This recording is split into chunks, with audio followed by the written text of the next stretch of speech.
then they'll ask you to mute sometimes. But that, I don't remember that being on there. Let's see if you have to.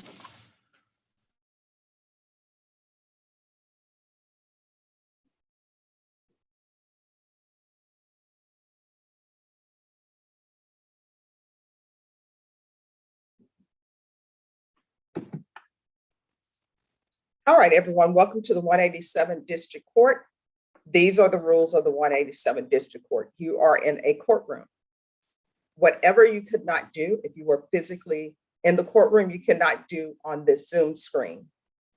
So what that means is you're not allowed to pick up dates on this Zoom screen. You're not allowed to use the chat box if you're inmates at the jail. Sorry, someone's coming in.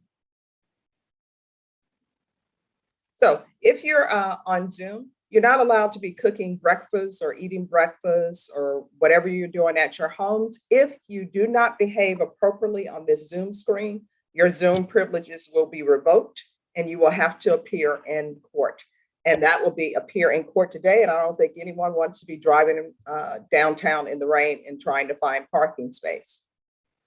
To all the defendants, your attorney's name will be called. Your name will not be called.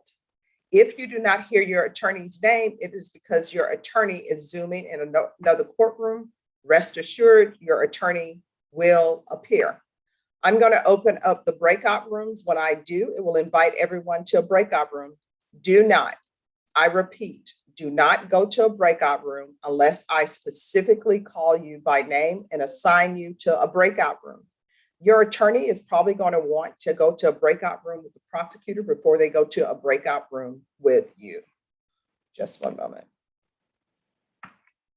To all the attorneys, as you can see, there are more defense attorneys than there are prosecutors. When I send you to a breakout room, consider that breakout room as going to a doctor's office. When you go to that little room, you're not seeing the doctor right away. They're just checking your blood pressure. They're checking your weight. Everyone put some patience in your pocket, pull it out as needed. This is a Friday. Let's not turn it into a Monday. To all the defense attorneys, if you have a plea bargain agreement, you need to put it in the chat box to Norma Ferguson. She's listed as Ferguson coordinator. If your client is on bond, they will need your client's email address. The state will also need your client's email address. Please do not bombard Ms. Ferguson with text messages asking if you can be excused, asking for a continuance. I'm the only person who can do that. And when you send her a bunch of text messages or a bunch of chats asking her that, it slows down the process for everybody.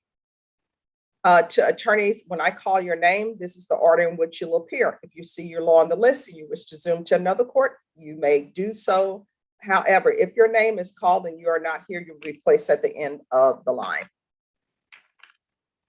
So this is the order for attorneys: Bobby Barrera, Jason Nitz, John Young, Luis Martinez, Rusty Geyer, John Perez, Mark McKay, Alice Warburton, David Woodard, Robert Porter, Ron Ross, Tim Molina, Greg DeMarie, John Robertson, Matt Stohansky, Kelly Piddle, Brian Kimbrough, Eric Hernandez, Jesus Lopez, and Amy Owen. Is there any defense attorney whose name I did not call? I showed up late, Judge, and I apologize. I'm about to step into a doctor's appointment. I have conferred with Tom this morning, and I'll be stepping back in after I'm done with my visit. I've got a bad knee that I've been on crutches for the past week. All right, let me know what, my brother has a knee problem. Let me know what they say about your knee problem. But here's the thing, when they call you back there and put you in a room, they're just going to check your weight and blood pressure first. So well, have some no, patience. I've already had a visit. Oh shoot, I forgot my MRI disc. Yeah, I've already started that process. All right, but here's the thing, Orlando. If they still make you go back and do your blood pressure and weight, let us know. No. That's right. Personal. It's a violation of my HIPAA, Judge. I'll be back this morning. All right. Is there any other attorney whose name was not called? Yes, good morning, Your Honor. Valerie Fisher. I'm here for Frank Corona, I believe. All right, anyone else? Just one moment. Ronald Geyer, Your Honor, and I'm having difficulty with audio. No, I've already called Excuse your name, Rusty. Okay, Thank you. okay. All right, attorneys, when I call your name, I need to know the name of your client and whether or not it's criminal trial division or family violence.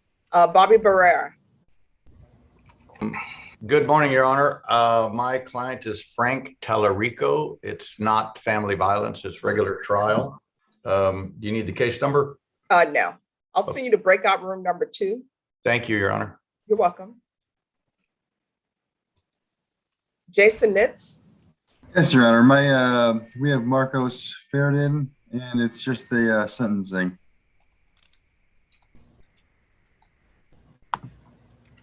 And he's present in the courtroom. All right, did this involve a PSI or no? This is the one that we were waiting to find out if he was accepted into SA gives back, and he was accepted. He was accepted? Yes. All right, just one moment.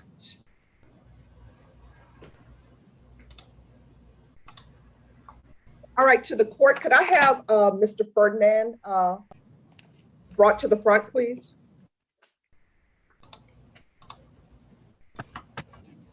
And is there a prosecutor available? I am, Judge. All right, thank you. Right there.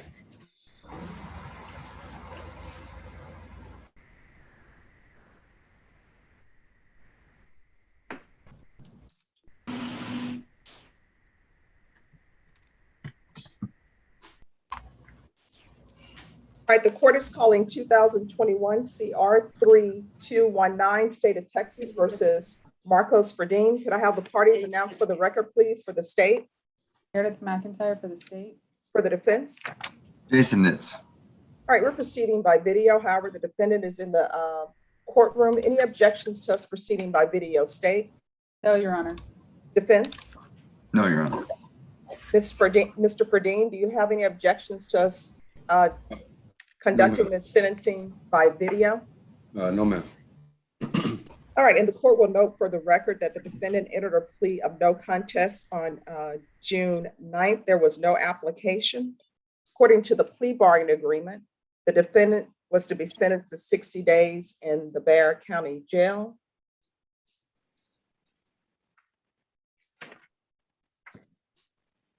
Under 12.44 of the Penal Code. The defendant was to participate in the Bexar Gives Back program. Is there any update, defense, on whether or not he's been accepted into the program? Mr. Nitz. Oh, sorry. Yes. My understanding from Ms. Reyes is that he has been accepted. All right. Then the court will follow the agreement. The court will sentence him under 12.44 of the Penal Code to 60 days in the Bexar County Jail. That's to be served in the Bexar Gives Back program. And he's to do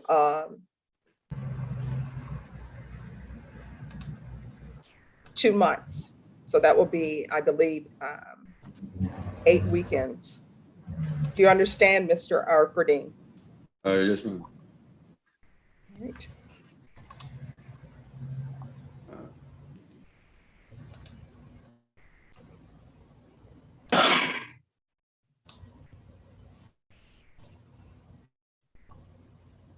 Is there anything else from either side with regards to sentencing? No, Your Honor. No, Your Honor. Mr. Ferdinand, I'm going to show you what's entitled Trial Court Certification of Defendant's Rights to Appeal. Did you review that document with your attorney? Did you understand it? And did you electronically sign it? Yes, ma'am. Right, because this is a plea bargain agreement, because I followed your plea bargain agreement, and because you waived your right to appeal, you do not have the court's permission to appeal. Do you understand? Yes, ma'am. And because this is a felony conviction, you're not allowed to own or possess any weapons or ammunition. Do you understand? Yes, ma'am. All right, with that, we'll close the record. Mr. Ferdinand, you could be spending 60 days at the Bexar County Jail, but instead you'll be doing community service work throughout the city to help beautify, hopefully, Bexar County. Do you understand? Yes, ma'am. Don't get into any more trouble. No, ma'am. All right, Rebecca, do you need to see him in a breakout room? Yes, please. All right, to the courtroom, if you could go to breakout room number 1, Mr. Nitz, if you could go to breakout room number 1, and then you will be excused. Thank you.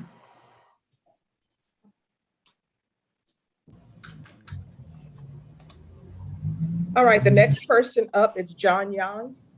I have Anthony Salinas, Your Honor. And is it criminal trial division or family violence? I believe it's family violence. I'll send you to breakout room number 3. Thank you, madam. I'm sorry, number 4. I don't want to go to number 4. Number 3 is fine. Number 3 is fine. Oh, number 4. I'm sorry. Yeah, you're in 4. No problem. Getting lost in my own patter here. Oh, that's okay. I saw someone else was occupied in that room. Luis Martinez. Luis Martinez. Yes, ma'am. Good morning. I've got Ramsey Gonzalez. It's a PSI. It's with family violence, but I need to confer with Joe Ray.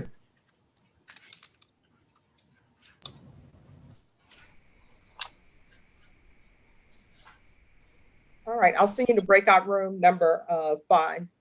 Thank you, Judge. You're welcome. Rusty Geyer. Rusty Geyer. Yes, yes, Judge. I'm having difficulty with my video. Okay, we'll go a little bit without your video. Okay, anyway, I'm here, and I just need to go to a breakout room for a chat with a prosecutor. Who's your client?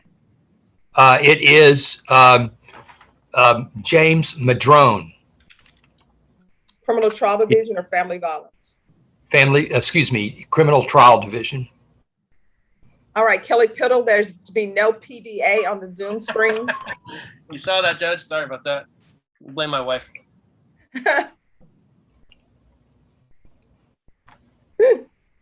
John Pettis. I'm here, Judge. Yes, who do you have? I'm here on Mr. Vincent Hutniak.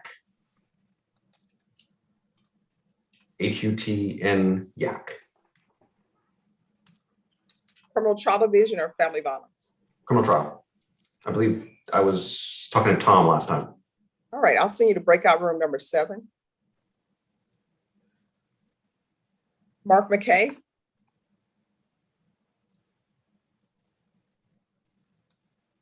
Sorry about that, Judge. Good morning. I have Vanessa Gongora, and it's criminal trial division. And in the past, I've been dealing with Jordan Brown, and Ms. Gongora is present on the video. All right, Jordan Brown is no longer with criminal trial division, so we'll see what happens. I'll send you to breakout room number 8. Yes, ma'am.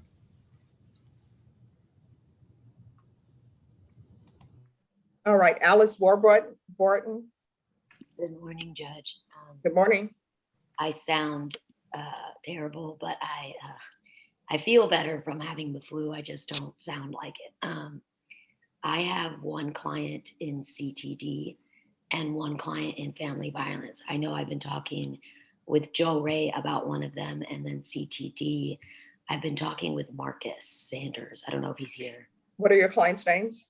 Leslie Weatrick for the CTD case, and Chris Allen for the family violence. All right, I'm sending you to breakout room number 9. Thank you, Judge. You're welcome.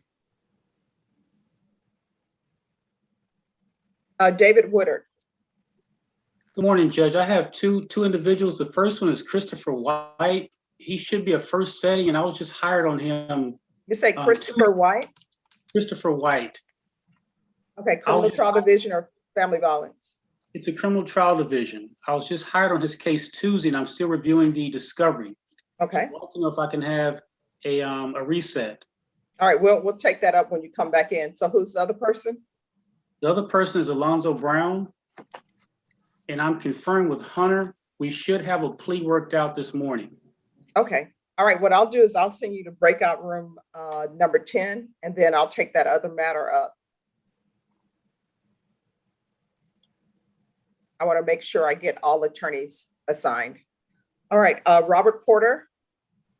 Good morning, Your Honor. I'm present. Ms. Ludd is present in the courtroom also. And do you know which prosecutor you were dealing with? Yeah, for the briefest time, I'm going to be dealing with Alfred. He's special prosecutor, but I believe this is his last day at the DA's office. All right. If there's a prosecutor here, could you get that other prosecutor to zoom in, please? Yeah, I talked to him the other day, Judge, and informed him it was changed to Friday instead of Tuesday when we were supposed to be. Okay, we're just waiting for them to zoom in. But when they do, I'll put you in number 11. Thank you, Judge. And is it Alfred Ramirez? Yes. And I'll text him too to tell him to get on. Okay, awesome. Thanks, Judge. Well, what I'll do, Robert, I'm going to go ahead and assign you to 11, but just don't go there until he shows up. All right, Ron Ross. I have Robin Hernandez, Criminal Trial Division. I have a motion to suppress and file. I just need to get a hearing on that. All right, just give me a moment. Let me send you to a breakout room first to speak with the state, then we'll come back. Okay, the state I talked to last time is Morris Hunter. Okay, that'll be number 12. Okay, thank you, ma'am. Tim Molina. Just 1 second, John. Tim Molina. Good morning, Judge. Good morning. Who do you have? I have Jose Garcia on the MTR docket. Is it criminal trial division or family violence? It's criminal trial. All right. I'm sending you. Everybody always wants this room. It's lucky breakout room number 13. That's fine. And then also I have Danny Gaeta. It's a bond issue. Norma asked me to have him join today because of a violation report. How do you spell his last name? Gaeta.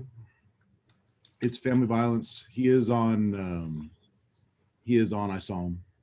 All right. I'll send you to breakout room number 13. Okay. Thank you. You're welcome.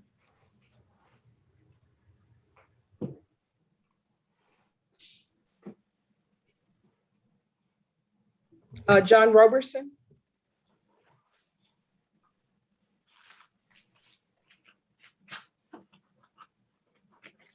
Yes, Your Honor. Sorry about that. Good morning. Good morning. Who do you have? Jacqueline Villegas. It is CTD. And I can give you the case number. Oh, no. I'll send you to number 14. Thank you, Judge. You're welcome. Matt Stohansky.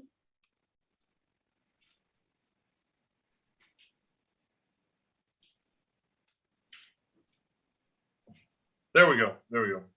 Yes. I have two cases, both criminal trial division. I need Marcus.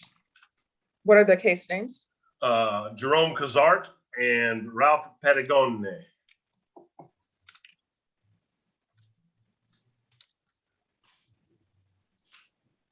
I'll send you to breakout room number 15. All right. Kelly Piddle. Morning. I have Sybil Wilburn at 701. All right. Thanks for changing the name. I'll see you number 16. Is David here today, Judge? No, he is not. Okay, no problem. Brian Kimbrough. Morning, Your Honor. I have Jose Torres. It's a criminal trial, and I was speaking to Hunter. All right. I'll send you to breakout room number 17. Thank you. You're welcome.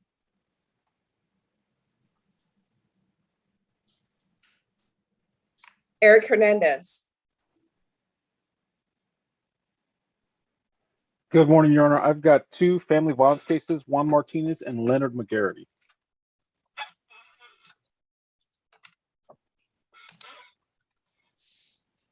I'll send you to breakout room number 18.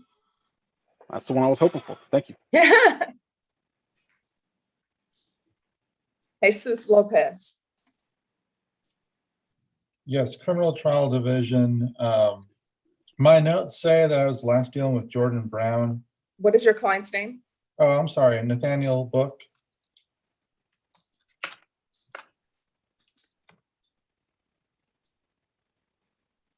All right, I'll send you to breakout room number 19. Thank you.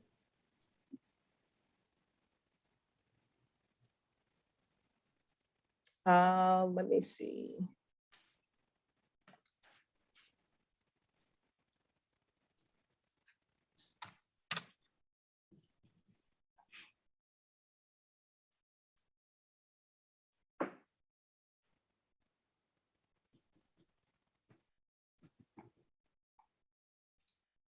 Just 1 second. We're trying to find someone. I think they have logged off. All right, Amy on. Amy, hi. How are you? Oh, great. Who do you have? I have Carol Schultz, Judge, is Criminal Trial Division, and it's the co-defendant in this case is Frank Tallarico. With if you want to put me in that same breakout room where you put Mr. Barrera.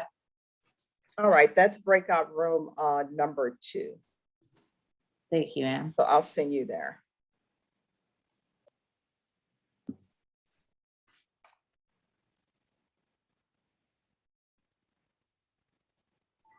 Tom, Alice Warburton got logged off, so I'm sending her back to number 9. Okay. Valerie Fisher. Yes, Your Honor. It's CTD and it was for Frank Corona. However, I do not believe he's present on Zoom and I What's don't the see last name? Corona.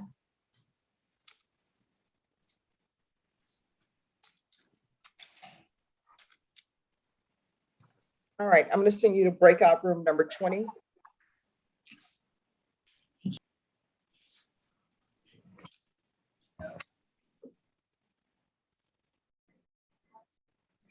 Robert Guyona.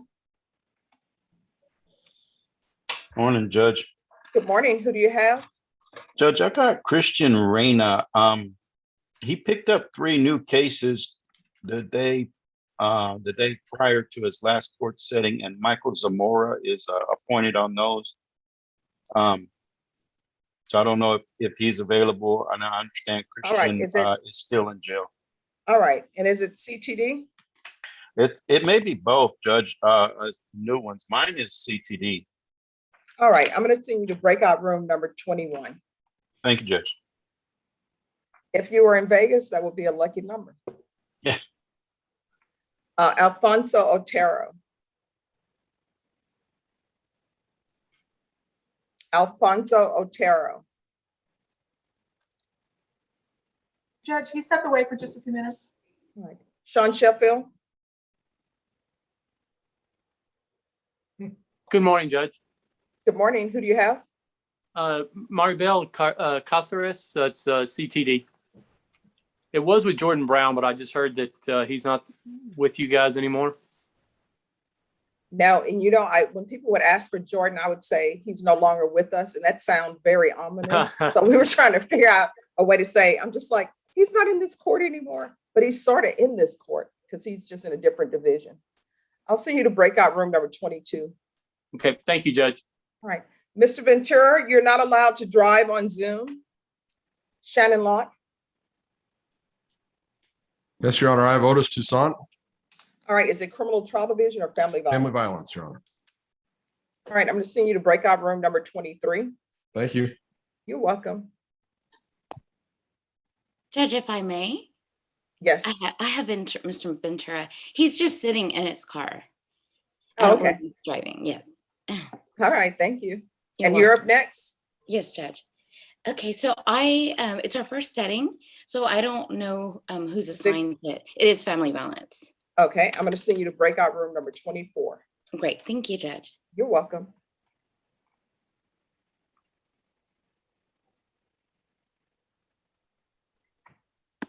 All right, any attorney whose name has not been called yet? Greg Dameray, Judge. No, I mean, you've been in a breakout room. Just one moment. Oh. Yeah. John Young? Yes, madam. If you can put me in a breakout room with my client.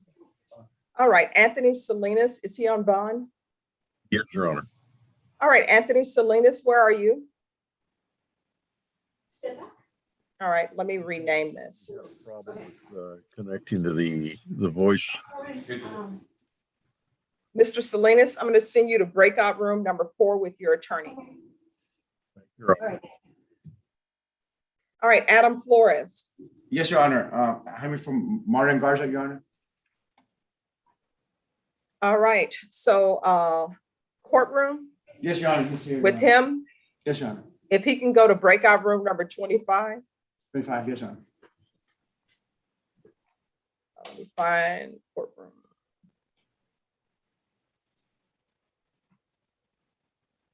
All right, Greg. Yes, ma'am. Yes, what is happening with your client, Mr. Valdez? My understanding, Hunter needs to subpoena the witnesses that he tried to talk to last week to find out their story. So he hopes to get them in this week. Wait, it's Joseph Valdez? Joseph Valadez, Judge, Criminal Trial Division, case number 2020 CR 4847. Okay, did he tell you how long he thinks this will be? He was hoping next week. I probably would say another week, Judge. I would mention for the court and everybody, my daughter's getting married August 1st. So I am, that last week I'm going to be coming around, but I will make You know time. what, Greg? This is a true story. Uh-oh. I was doing jury selection. I'm not going to mention the judge's name, but one of the jurors said that they had a wedding to attend in California. And she said, I'm standing in for the mother of the bride, my sister, because the judge is like, well, what is your role in this wedding? Right. Judge is like, no, I'm not going to excuse you.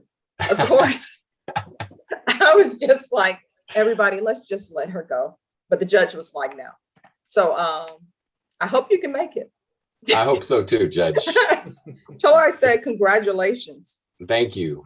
Yeah, All we were right. gonna get married last year during COVID, but why? And so it all worked out.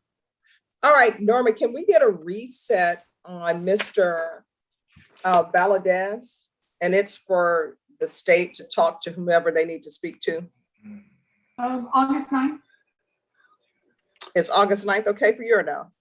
It is, Judge. It's I'm going to start school again, but that's going to be the way of life. So let's do it. August 9th. Well, I I mean, can come up with 12 excuses. So, well, I mean, we can do it before then. what about August 5th, Judge?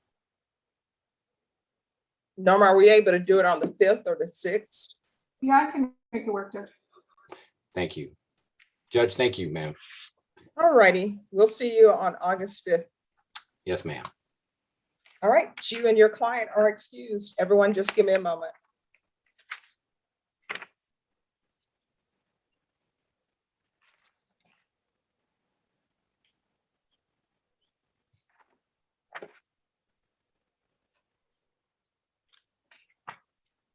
Everyone, just 1 second, please.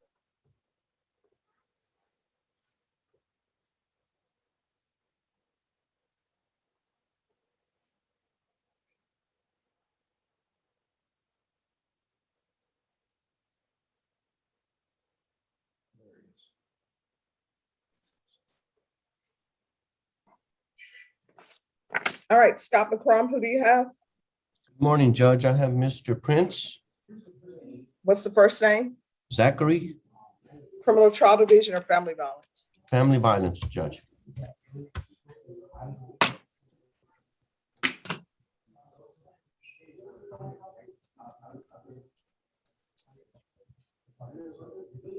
All right, I'm going to send you to breakout room number 26. Thank you.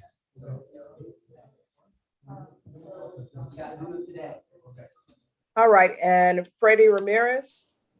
Judge, I need to go to breakout room 11 with Robert Yes. Porter. Let me find you on the screen.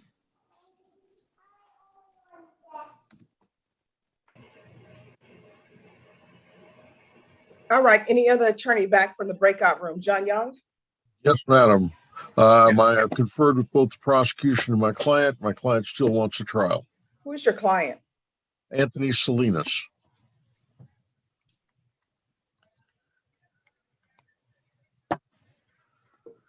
All right, thank you, Deputy Mejia.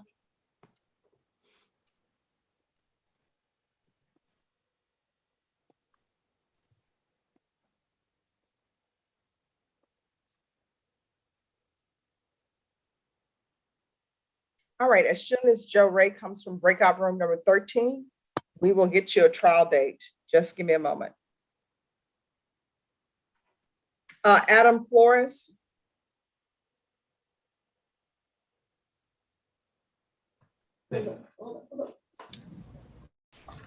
You say your client is here for sentencing? Yes, Your Honor.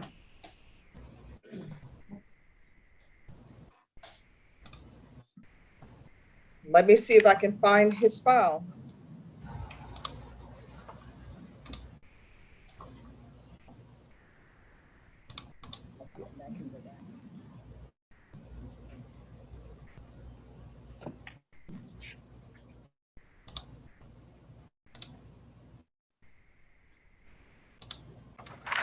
All right, is there a prosecutor available, please? In my understanding, there was no application. Is that correct? Correct, Your Honor. All right, is there someone from the state available? It's family violence, but there's no application. He's just here for. I can stand in, Judge. Yep. Real quick, could you put Leslie Viatrek, I don't remember how to say it, into breakout room 9, please? All right, where's Leslie Viatrek? Should be in custody. Judge, they're still bringing the inmates. Okay, all right. Fine. I can stand in then. All right, thank you.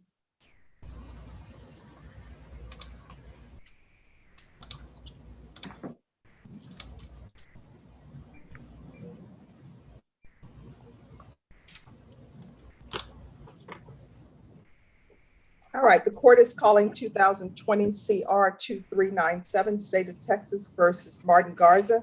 Could I have parties announced for the record, please, for the state? Tom Nisbet. For the defense? Adam Flores for the defendant. All right, we're proceeding by video. Any objection from the state? None. Any objections from the defense? No, Your Honor. And the court will note for the record that the defendant is in the courtroom. Mr. Garza, do you have any objections to this proceeding by video? No, Your Honor. All right, the defendant entered a plea of guilty to count 1, aggravated sexual assault of a child. Is there anything you wish to say on behalf of your client, Mr. Flores? Yes, Your Honor. Yeah, sure. He's gonna have 12 years to think about what he did, Your Honor. And like any crime, he can't go back in time. And he apologized to the court and to the family members. All right, then the court will follow the plea bargain agreement. The court previously found you guilty of aggravated sexual assault of a child. The court will sentence you to 12 years in the prison, give you credit for any time served. There's to be Chapter 62 compliance, which means you have to register for life.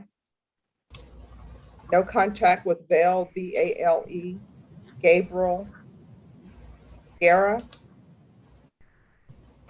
Amber, Guerra.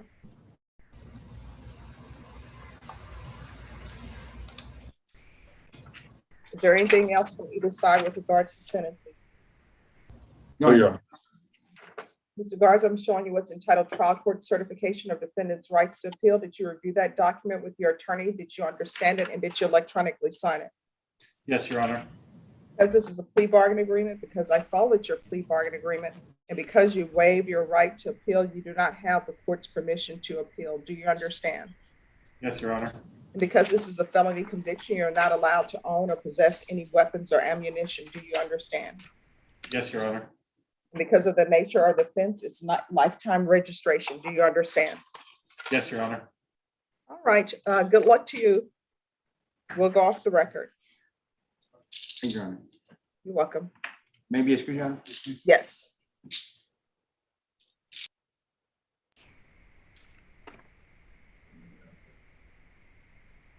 All right. Any other attorney back from the breakout room? Yeah, Ronald Geyer. Brian Kimbrough, Your Honor. All right, Brian Kimbrough, and then we'll do Mr. Geyer. Brian Kimbrough, yes. Yeah, can I go in a breakout room with Mr. Torres, Jose Torres? Is he on bond or in custody? He's on bond. His picture is there. He's on Zoom right now. How is he listed? Jose Torres. Okay. Mr. Torres, I'm going to send you to breakout room number 17. Thank you. You're welcome. Any other prosecutor? Any other defense attorney? Matt, I'm sorry, Rusty, then Matt. Rusty Geyer? Yes, Your Honor. We have, Tom and I've talked together and we've received an offer, and I will get together with my client and ask for a continuance to announce whether we're going to be ready for trial or ready for a plea. Who's your client? It is James Madrone, Your Honor.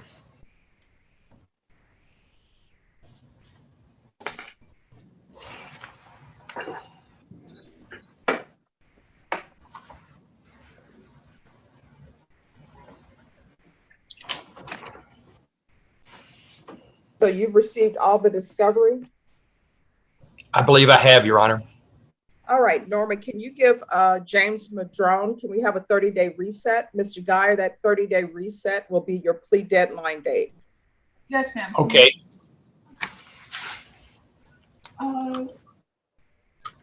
It can come back on August, let's do August 12th, Judge. All right, Mr. Madrone, can you unmute yourself, please? Mr. Madrone, my understanding is that the state has tendered an offer on August the 12th. You need to let the court know whether you are accepting that offer or not. After August 12th, the court will not accept any plea bargain agreements. The court will only accept agreements that are open, well, pleas that are open to the court. Do you understand? Yes, ma'am. All right, so that will be your plea deadline date. Is there anything else, Rusty? No, Your Honor. Thank you very much. All right, thank you. You and your client are excused. I have on a beautiful tie, by the way. Well, I don't know, but I know you, so I'm taking your word for that. Okay, thank you. All right, thanks. Goodbye. Goodbye. Norma, does anyone see what page? He's Mr. on the Madrone? recall, Judge. Okay. On top. He's on the recall on top. Thank you. You're welcome. All right, Matt Stohansky? Yes, ma'am. Yes. On Ralph Patagoni, I've consulted with Marcus. Mr. Patagoni is in extremely poor health, dealing with cancer. He'll have whether they're going to have to take out he's already lost one kidney and one set of adrenal glands. August 11th, he goes in to see if they're going to take out the second set, at which point he won't have much longer to be with us. So we're asking for a reset after the 11th so we know if he's going to be able or not. And when you say after the 11th, what do you mean? The 11th? August 11th, excuse me. I heard you giving somebody the 12th. That would be. All right, just 1 second. Ms. Wheatrack, could you go to breakout room, please? Number 9. Okay, let me find him on the docket. The page is All right. 26. Oh, thank you. Norma, Paragoni, Yes, ma'am. can you give them a reset date in August, and that will be the plea deadline date? Okay, you said after August 11th, is that correct, ma'am? Yes. Okay, we can do August 18th. Okay. 8/18, perfect.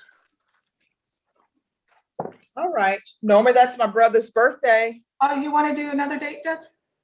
Can we put it closer to the end of August? Because I will hear about it. No, we can do the 27th. All right, August the 27th. August 27th. So now my brother knows I didn't forget his birthday. I will send him a card telling him that you remembered his birthday. All right, tell Aaron I remembered his birthday. Although it helps that he puts it on everybody's calendar and texts it to us. So That's kind of him. yeah. All right. So that's done on Mr. Paragoni and Mr. Kizzard. Dr. Kazart, Marcus and I've talked, that is either either a trial or dismissal case, and Marcus still hadn't decided what he wants to do with it. When are we going to have notice on if it's a plea or dismissal? Judge, that is not within my knowledge. You'll have to ask Marcus on that. All right. Is Marcus here? I'm not seeing him on the thing. Yeah, he's coming back. Okay. Okay. So what I'm going to do is I'm going to send you and Marcus to breakout room number 1 Okay. with the court coordinator so we can figure out a trial date. John Young, if you can go to number 1 as well. Michelle, Your Honor. And let me see which room you were in, Matt. John, you're rocking that Hawaiian shirt.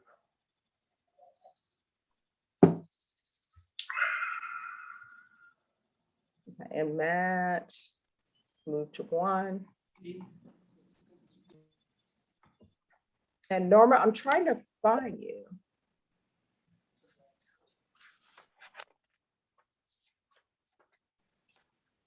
Norma, hi. Oh, you're listed as Ferguson. Okay. I'll send you to number 1. And everyone, just give me a moment. I'm gonna go to breakout room number 13 and see if I can get Joe Ray to go to 1.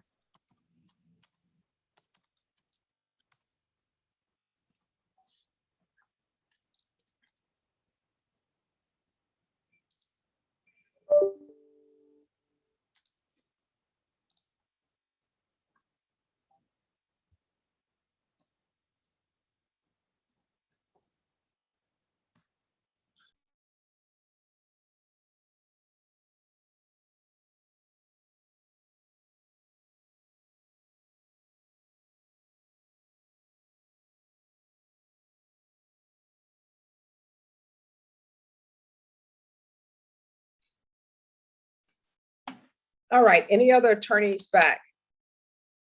Mr. Ralph Perdigoni, you are excused. I'm back, Judge. Yeah, I'm back to Judge Mark McKay. All right, we're going to do Mark McKay and then John Pettis. But before I do that, Jesse Sepulveda, have you been assigned to a breakout room yet? I have not, Your Honor. All right, what's your client's name? Francesca Salinas. Is it criminal trial division or family violence? It's special crimes, I believe, with Freddie Ramirez. I think it's Freddie's last day today. Yeah. It is. Not on this earth, but just. Good luck trying to get in here. All right, so I'm going to send you to breakout room number 14. Thank you. And everyone Is just he? give me one Well, moment. I'll be darned.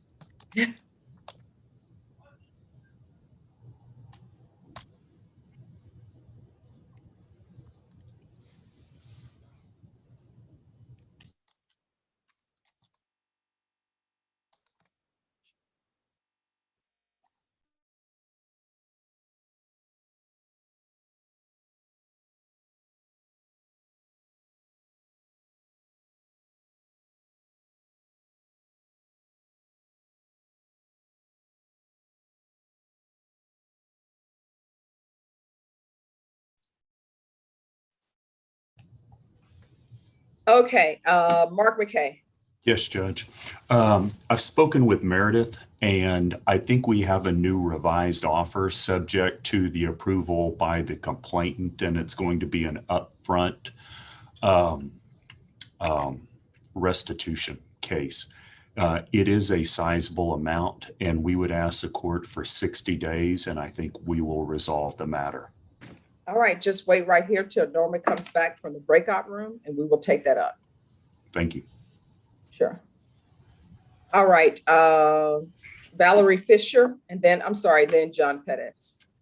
Yes, Your Honor, I confirmed with Marcus. However, my client, I don't believe, appeared today, and I didn't see in the chat that he was present in the courtroom. All right. Is there a Frank Corona here? On the Zoom, Frank Corona? Deputy Laura, is there a Frank Corona in the courtroom? No, Your Honor, he is not. All right, have you had any contact with him? No, Your Honor, I've made quite a few attempts. I have not been able to contact him yet. All right, do you want to Zoom back in at 10:30, see if he shows up, or do you want to take this matter up now? I will Zoom back in at 10:30 in the off chance he found the Zoom info. Okay. I did email it to him. All right, thank you. Thank you.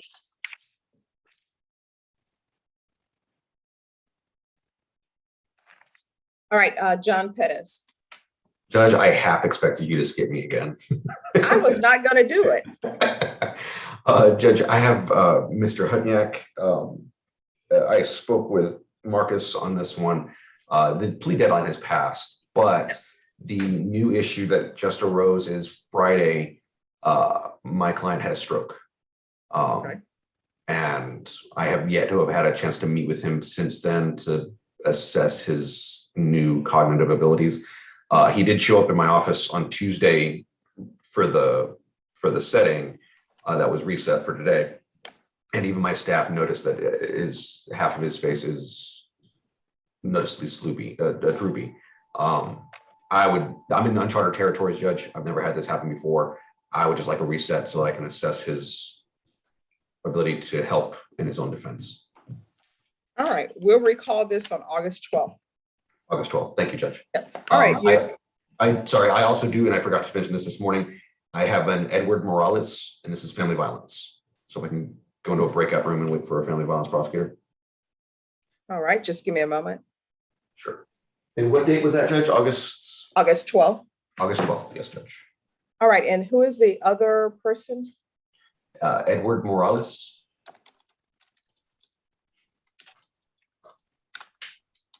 All right, if you'll just go back to your original room. Thank you, Judge. And Mr. Hutniak, we'll see you on August 12th. He also doesn't have very good sound, so I'll have my office call him and explain everything. All right, thank you. John Roberson. Yes, Your Honor. I apologize. I was having Wi-Fi problems. I got kicked out. I had to solve my problems and come back, so I was unable to confer previously. All right, who's your client? Jacqueline Villegas. Family violence or criminal trial defense? Is CTD. Okay. I'm going to send you to breakout room number 14. Thank you, Judge. You're welcome.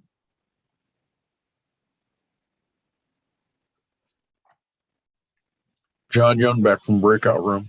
Yes. Okay, we've settled on July 22nd for trial. All right, just one moment. Tom, they've settled on July 22nd for a jury trial. Are you able to take this up, please? Judge, this one's for Salinas, the family violence case. Oh, I didn't see you there. Okay. Where is Mr. Salinas? He was on as last time I checked. Okay. I talked to him, so I know he's on. All right, I just seen him. Right here.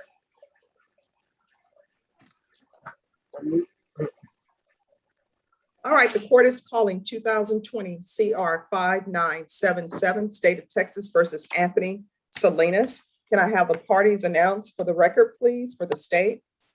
Joey Garcia for the state. For the defense? John Young. And are you Mr. Salinas? Yes, ma'am. We're proceeding by video. Any objections from the state? No, Your Honor. Any objections from the defense? No, Your Honor. All right, it's the court's understanding, Mr. Anthony Salinas, that a plea offer was extended and you're rejecting that offer. Is that correct?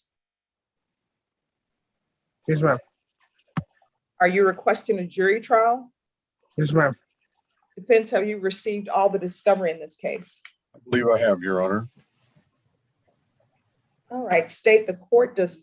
The court does. The court has a copy of the discovery acknowledgement that was completed on February 11th, 2021. My understanding is that both parties have had a chance to confer on a jury trial date, and that trial date will be July 22nd. State, is that correct? Yes, Judge, it is. Defense, do you have any objections to July 22nd as a jury trial date? No, Your Honor. Mr. Salinas, do you have any objections to July 22nd as a jury trial date? No, ma'am. All right, Mr. Salinas, the court will not accept any plea bargain agreements in this case after today. The court will only accept pleas that are open to the court. Your jury trial will be scheduled for July 22nd at 9 a.m. You'll need to appear in the 187 District Court on July 22nd, 9 a.m. It's on the 4th floor. It's 300 De La Rosa. Do you understand? Yes, ma'am. So when is your court date for jury trial? July the 22nd, At what time? 9 a.m. at All 187. right, thank you. Then Thank you you. are excused, Mr. Salinas and Mr. Young. If you don't have anyone else with us, you're excused as well. Thank you, Thank Your you. Honor. Anthony, give me a call later today. Okay, thank you, sir.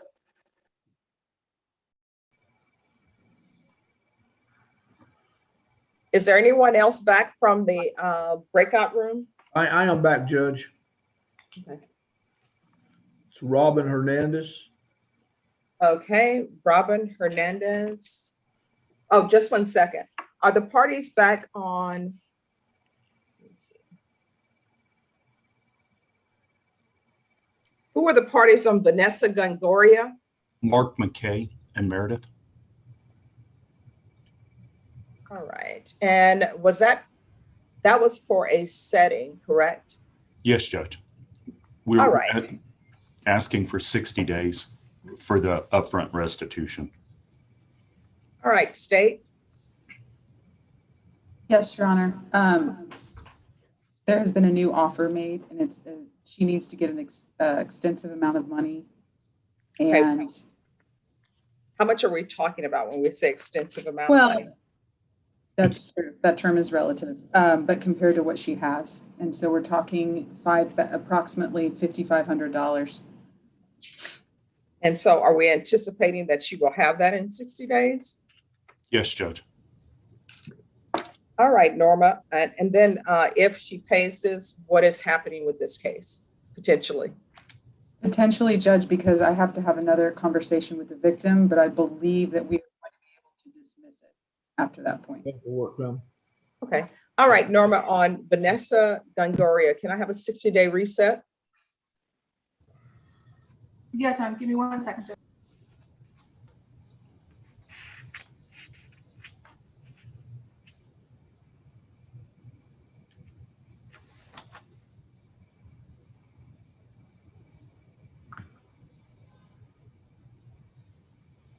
Sorry, Judge, my system is just really slow. They can come back on September, we can do September 8th, Judge? All right, could you move it further back in September? Sure, I can do the 24th.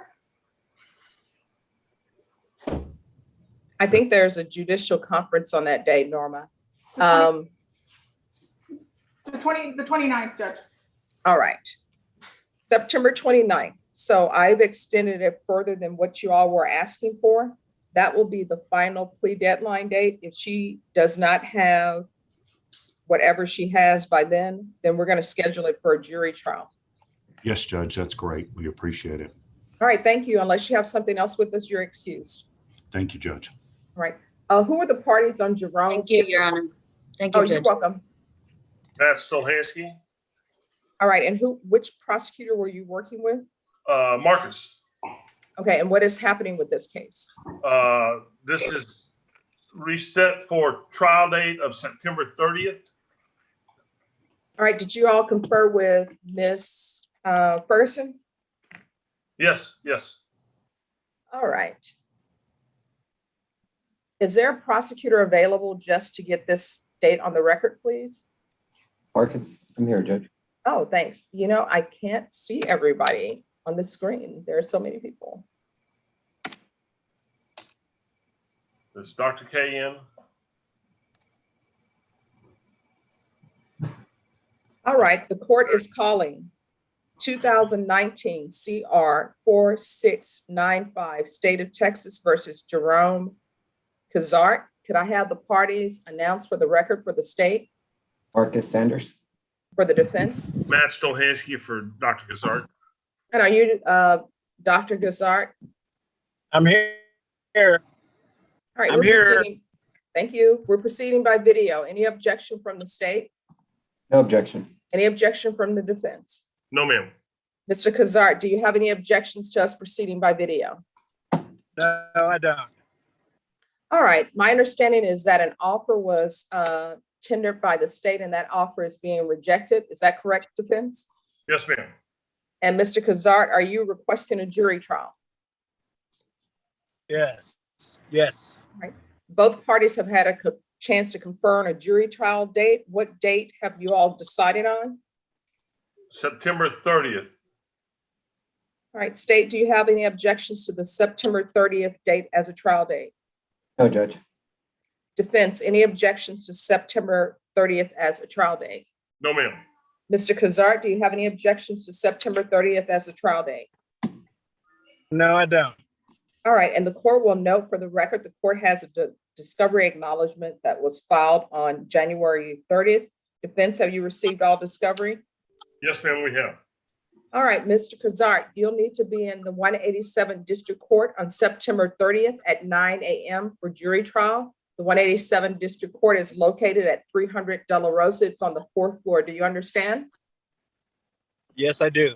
All right, and what date do you need to be in court for jury trial? September the 30th, 9 All right, a.m.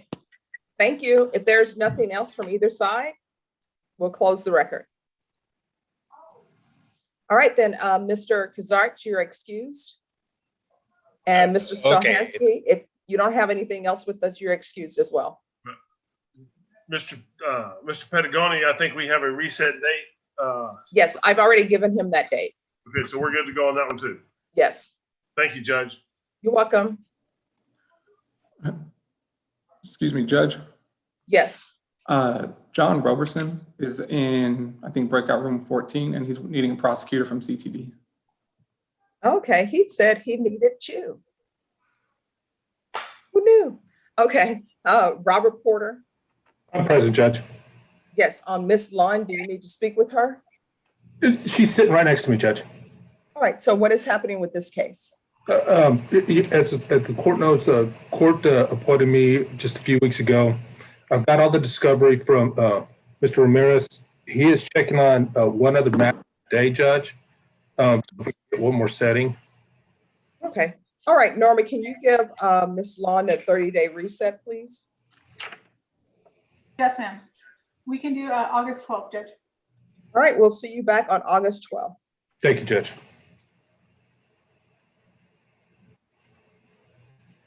All right, you and your client are excused. Thank you, Honor. Bye-bye. Bye-bye. Robert. Oh, Robert, if Yes, you're in the courthouse, correct, and your client is? Yeah, she's right next to me. Oh, sure. Can you make sure that you get a reset form for her, please? I will, Judge. All right, thank you. You're both excused. Bye-bye. All right, anyone else back from the breakout room? I am. Judge, I also have Francesca Salinas with Jesse Sepulveda. Yes, Your All Honor. right, what If is I- happening with Francesca Salinas? May I confer with my client in a breakout room, Your Honor? All right, what breakout room were you in, Mr. Sepulveda? He was I in was in 14, but John 14. Roberson's in there. Okay, let me move you. I'm going to move you to breakout room number 15. Thank you. And Francesca Salinas, if you could go to 15. And everyone, just 1 second. Carl Alexander, your client, is your client criminal trial division or family violence? It's CTD, Judge, but he already planned. I think we came back to decide what kind of treatment you were going to do. Either he was going to go to drug court or he was going to go inpatient or outpatient. But All right, let me send you to breakout room number 1. And the probation officer, Ms. Reyes, will meet with you there. all right, thank you, Judge. And we'll see what's going on. All right, any other attorney who's on the Zoom who hasn't been assigned to a room? Juan Ross, I'm back, Judge. All right, just 1 second, Ron. Any other attorney on the Zoom who hasn't been assigned to a room? Judge Paula Bettis. Okay, and then I'm going to take up Lorraine Efron. Paula, who's your client? Yes. Jesus, I want to just blank right now. Hold on 1 second, Judge. You can come back to me. You can take up Lorraine. That's fine. Okay. Hold on. Yes, Cameron Scott. Yeah, my brain's still in presiding. I apologize. All right, Cameron Scott, is it criminal trial division or family violence? It's family violence. It is family violence. Thank you, Norma. All right, Paula, I'm going to send you to breakout room number 3. Okay, thank you, Judge. You're welcome. Lorraine Efron, Good morning, Judge. Thank you for your patience. I'm juggling a few settings this morning. Oh, no problem. Who do you have? I have a plea in the works in the 399th. I conferred briefly with Joe Ray Garcia yesterday. We have a discovery issue. What's your client's name? Edna Villalva, but maybe I can just reconnect with Joe Ray for a minute and see what needs to go on the record, if anything. All right, I'm gonna send you to breakout room number 4. Okay, but I may need to hop back to the 399th, but I That's won't fine. disappear. Okay, Okay, thanks, Stacy Judge. Cross. You're welcome. Yes, thank you, Judge. I have a Escalera. He's got a couple What's the full name? Eduardo Escalera, Criminal Trial Division or Family Violence? family violence. All right, I'm gonna send you to breakout room number 5. Thank you, Judge. Ron, who's been very patient, Ross. That's all right. Robin Hernandez, we've been offered a pretrial diversion. So I guess I need to reset that to make sure that we've got it underway, or how does that work? Oh, Norma will give us a reset date, and when you come back, the paperwork needs to have been filed. All righty. All right, Norma, on Robin Hernandez, can I get a date for a PTD update? Yes, Judge, we can do August 5th. August 5th? Yes. All right. All right, you and your client are excused. Thank you, ma'am. Robin. What? Okay, thank you.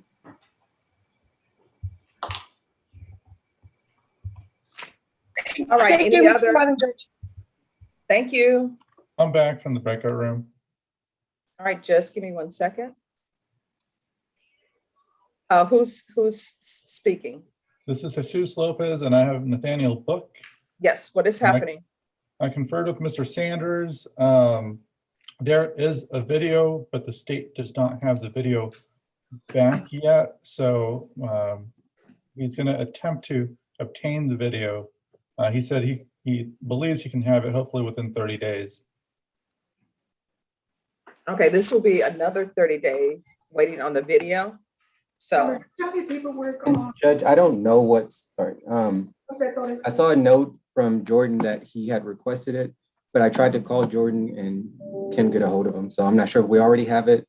Unfortunately, the file is missing also. So I've looked everywhere. So I told him worst case scenario, I'll request it again and get it. is 30 days enough time?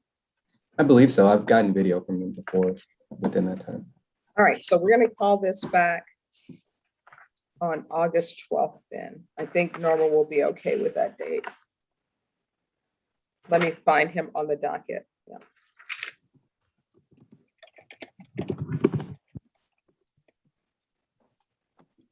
All right, see you back on August 12th. Thank you, Judge. Thank you. I'm back in the breakout room.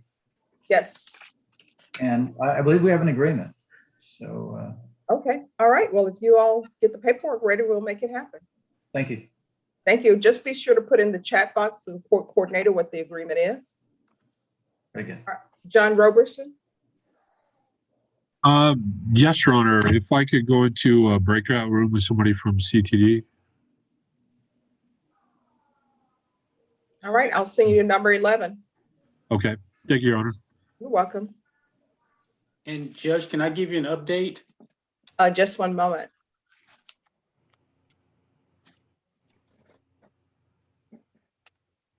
Okay, if you go to back to number 14, John, someone will meet you there.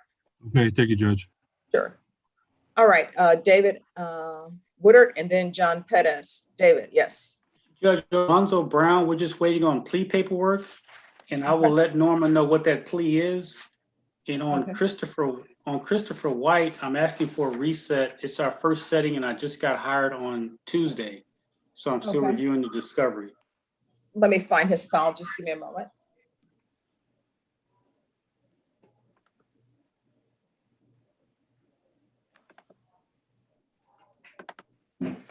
All right, Norma, on Christopher White, can we get a 30-day reset, please? Yes, ma'am. I can either do August 5th or August 12th. 12th. Okay, Thank you, Norma. you're welcome. All right, and do you have all the discovery in that? Do you know yet or no? I don't know. I just got on the case Tuesday, so I'm still going through it. I did download everything that's on eDiscovery, but I haven't had an opportunity to review everything. Okay. All right, Mr. White, you're excused.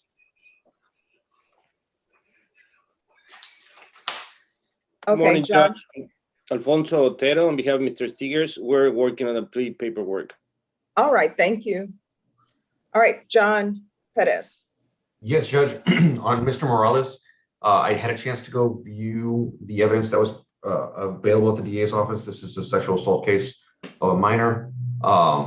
There's a child safe video that is missing, that was not available. State doesn't know if it exists or doesn't exist, so they're going to look into that for us.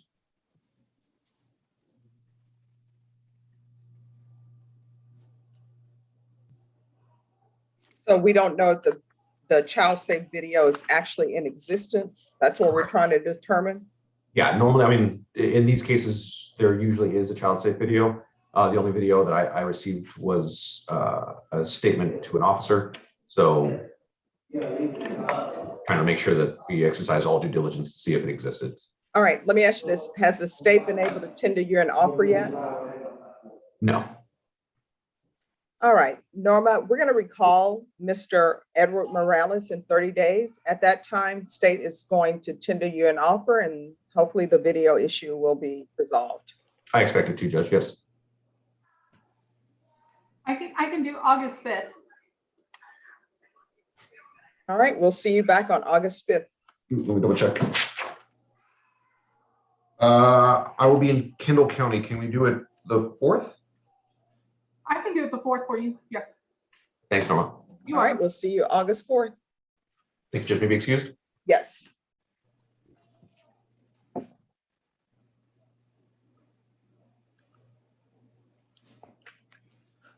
Jesse, did you confer with Francesca already? He said that there's going to be an agreement. Yes, I did. Oh, okay. I must have missed that. Okay. All right. Any other attorneys Judge, back? Scott McCrum, Yes. you had put me in a breakout room, but nobody came and I had to get back to this other court. I need a family violence prosecutor, please. What is your client's name? Zachary Prince.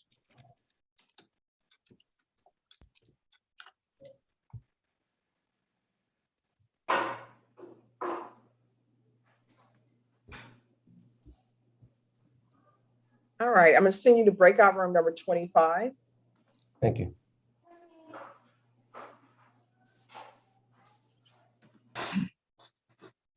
All right, and these are the persons who are waiting in breakout rooms. And Joe Ray, if you could put 3, 4, and 5 last, because there were people who were here before them.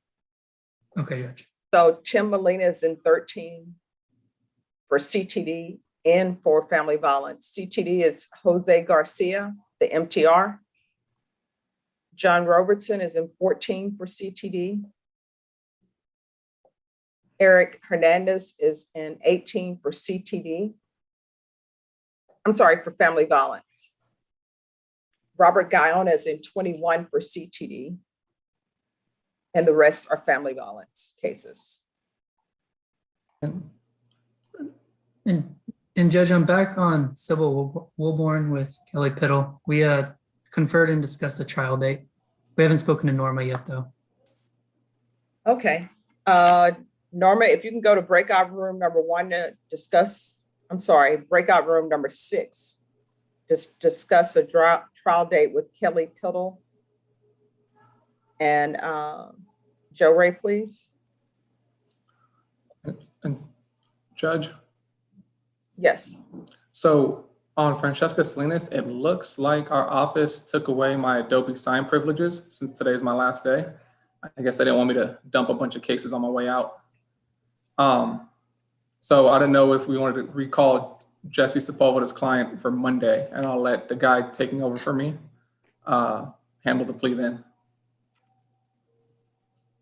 All right. So there's no one who can help you with that? I mean, I would hate to burden the guys from CTD with that. I know they got a bunch of other stuff on their plate. So, is there nobody? See, this is why everybody should watch Resurrection on Netflix, because they all come together. Judge, may I speak to Freddie in a breakout room, please? Sure. And you know what, Freddie? Here's the thing, though. If you don't ask, people, sometimes people don't volunteer, you have to ask. Hey, I know Tom and Marcus and all those guys. I see their docket here. They got a lot going on. Well, let me talk to Jesse real quick, I guess. All right. And so you must ask, though. Jesse, what room were you in? You were, Jesse, I'm going to send you to 16. Yes. John Kuntz. Hey, Judge. Hi, who do you have? I have a recall from Monday on Alexander Gill. I'm handling this for Megan since she's out on maternity leave.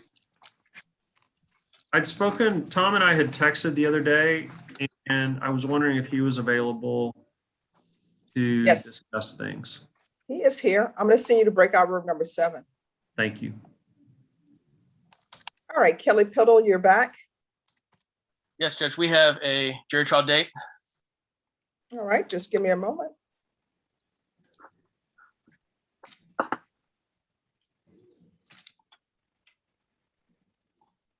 All right, is there a prosecutor available to stand in for Joe Ray on this jury trial date? Sure, Your Honor. All right, thank you, Meredith. And Kelly, I assume this is something you and Joe Ray agreed on? Yeah, we just talked to Norma. Okay.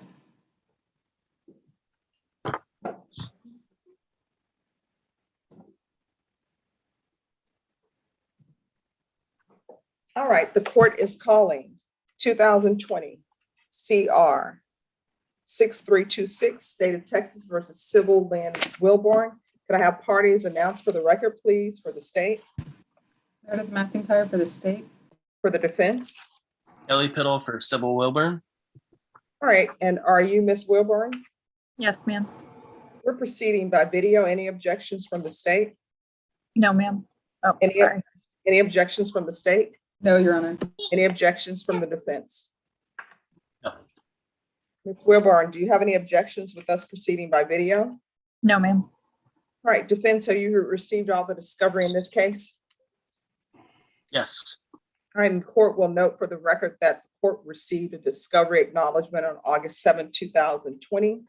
My understanding, defense, is that an offer was tendered by the state. Is that correct?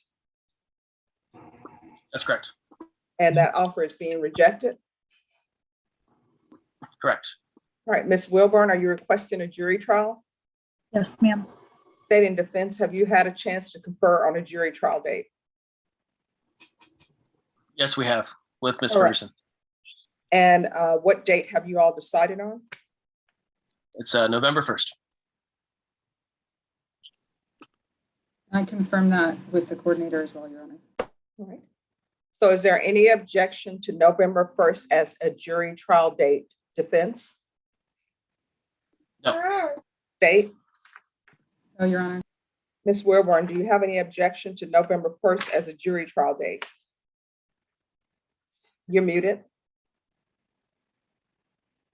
No, ma'am. Sorry. All right, then jury trial will take place on November 1st at 9 a.m. in the 187th District Court. You'll need to appear at 9 a.m. on November 1st. 187th District Court is located at 300 De La Rosa on the 4th floor. Do you understand? Yes, ma'am. So where do you need to appear on November 1st? 187th District Court, 4th floor, 9 a.m. Okay, if there's nothing else, we'll close the record. Thank you. Can we be excused? Yes, I'm assuming, Brenda, I'm assuming nobody took into consideration that that's my birth month, but that's okay. I'll be here. All right, everyone is excused. You're excused, Ms. Wilburn and Mr. Piddle. Thank you. You're welcome. If I may approach, we're back from the breakout room, and I don't know if I need to notify Norma, but Tom and I have reached an agreement. Yes. Mr. Weatrix MTR. And so, All right, if you'll put that in the chat box, please. yes, and then I do need to see Joe Ray in a breakout room for my other client. All right, and what client is that? Christopher Allen, who is present, Judge. He's here under C. Allen. Okay. If you'll go back to your original breakout room, Joe Ray will meet you there. Thank you, Judge. All right, Carl Alexander. Hi, Judge. We're back. So I need to just discuss something real quick with Mr. Basaldua. I don't know if he's brought into the main meeting room or not. All right, where's Mr. Balsadua? He's in custody. Let me see if they brought him yet. All right, he hasn't been brought out of the cell yet or made it to the location. So just give us a moment with that. Sure. And Judge, I can give you a little preview just to kind of save some time. The one thing I need to ask him about is how he's going to be monitored. So he's been accepted to the drug court program, but he's waitlisted. The recommendation from them is for him to not remain in custody simply to get into the program. But obviously he's going to have to be monitored, right? Mhm. So the question is drug patch versus the UA hotline is what I discussed with the CLO. And so I need to discuss his finances with him to see which one is easier for him to do financially, and then ask the court for that. And then the question is, what sort of support are you going to order to help him to make sure he stays sober, awaiting his spot in drug court? Okay. All right, thank you. And Judge, just so you know, I reached out to felony drug court and they're looking at October for the next graduation. If spots open up from now until then, it's random and it's not guaranteed. Okay. All right, well, it sounds like he'll be in intensive outpatient treatment then with probation. Or let me see. I know that What will was work. what was his drug of choice? Do we know? Methamphetamine, I believe. And was that daily use? That I couldn't tell you. And how long has he been in custody? A few months. Okay. All right, let me think on that. Jesse Sepulveda. Yes, Your Honor. We're ready, either today or Monday, whatever the court decides. All right, so the question is if there's anyone available to help with paperwork. If there's not, then it'll have to be on another day. That's fine. I'm just letting that sit out there. We're gonna let that marinate for like a couple of minutes, then we'll be right back. Orlando Castagnon, how's the knee? Torn ACL and 2 torn meniscus, so doing good. Oh, hey, it could have been worse. I mean, as long as they don't say, hey, we're gonna have to take the leg.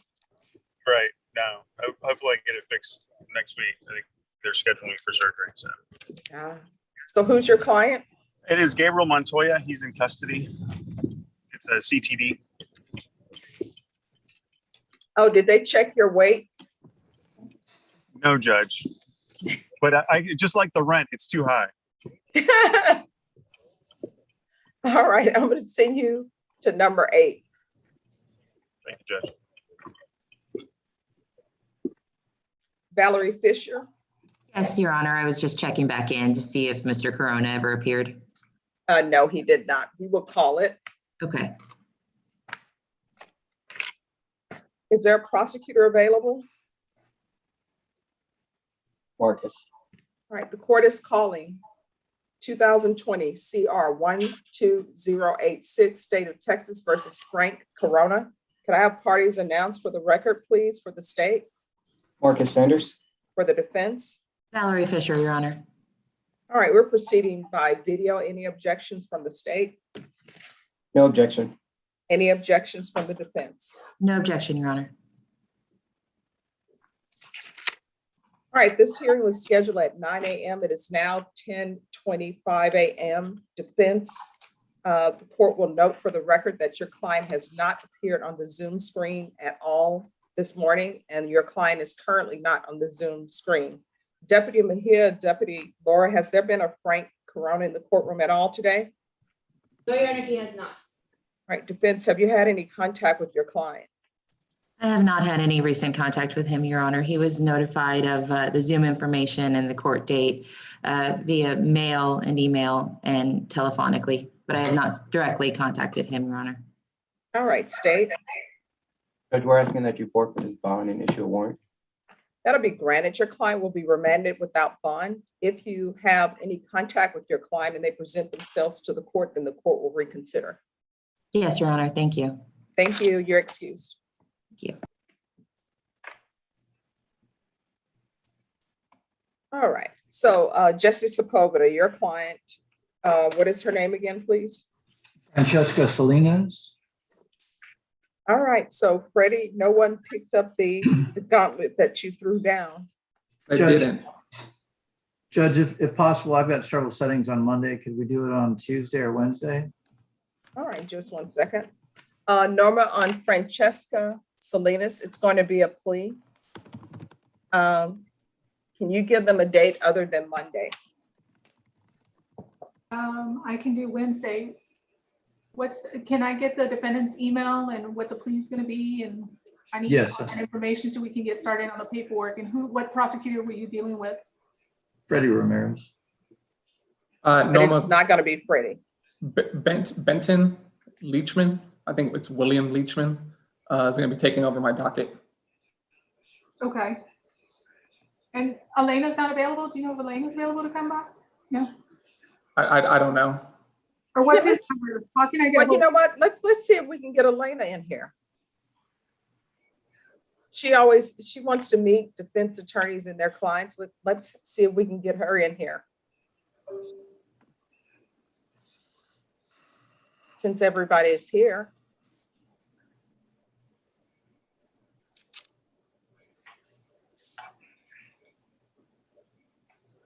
I think Freddie. What's that? Oh, Freddie, do you have? Yeah, I mean, I can try to text her. Yeah, let's see if we can get her here. She wanted to be able to speak with defense attorneys, so I want to see if I can make that happen. Jesse, just give us a second. We'll see if Ms. Altus can take this plea. Yes, ma'am. You're welcome. Hey, Judge, it's John Kuntz. Yes. Is there any chance you can put me in a breakout room with Alexander Gill, please? All right. Where is Alexander Gill? Is he in custody? Yes, he's sitting. I see him on screen right now. All right. Your breakout room number 7, Mr. Gill, if you could go to breakout room number 7, please. Thank you.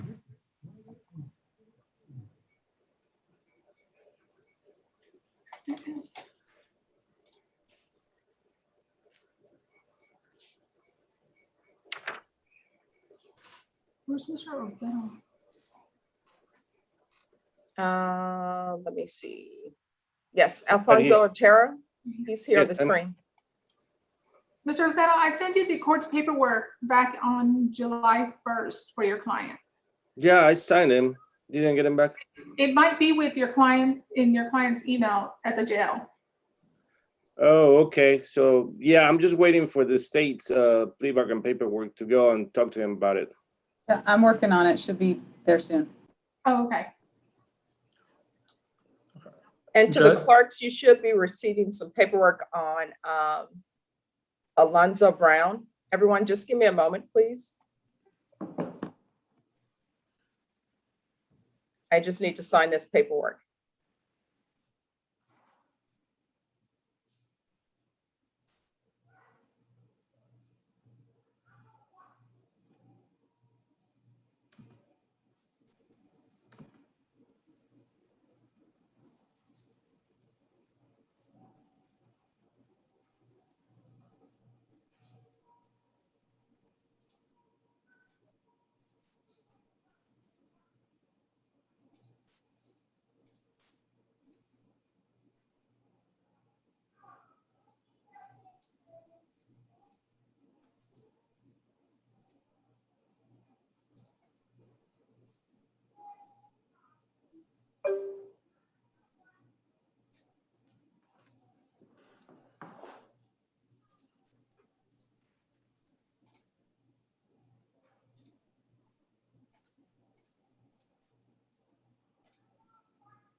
All right, who's ready?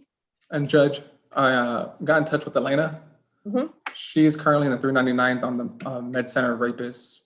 So I'm doing something with that with Daryl. All right, so that means she is not available to. Unavailable. Defense attorney? Yes.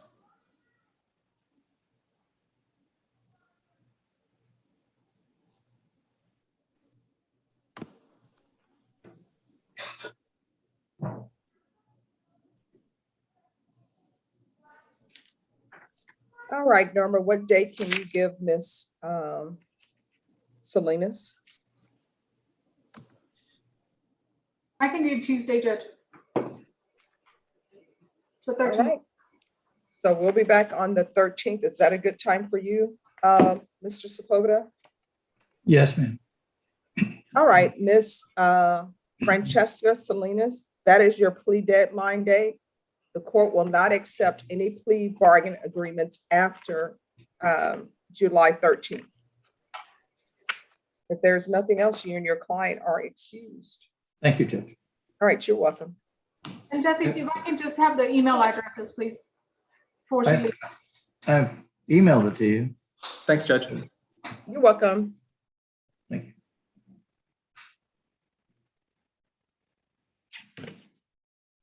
All right, anyone else? Shannon Locke? Yes, Your Honor. I was in a breakout room with Mr. Garcia. My computer died right in the middle of it, but I think we've conferred to the point he provided the offer, and I expressed my concerns. So we're, I think, able to go to the next date if we can. I need to file some pretrial motions. So the offer has been tendered and you have all the discovery? It is very complex, Your Honor, and I think so, yes, at this point. All right. So state, I'm going to need an acknowledgement of discovery by July 30th.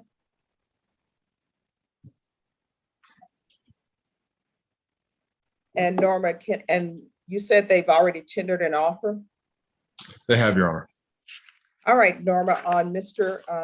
Otis Toussaint, if I can have a 30-day reset, please. August 5th?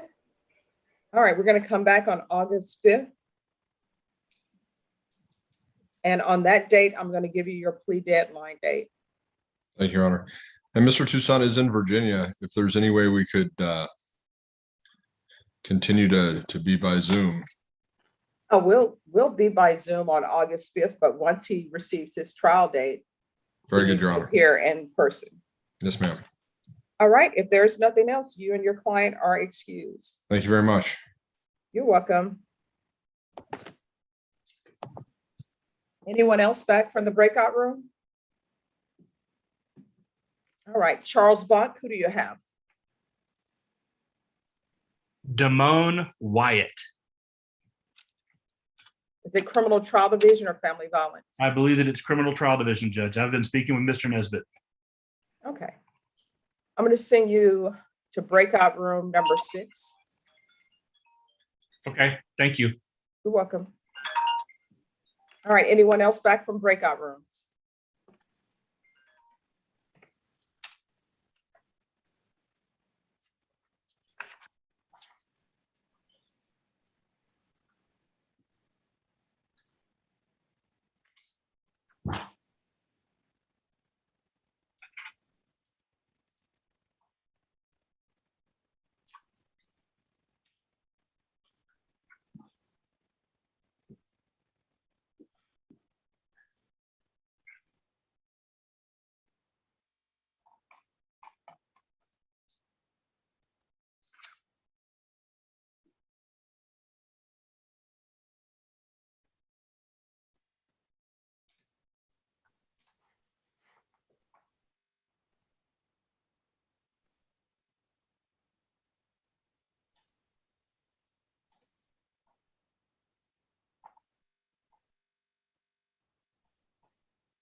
All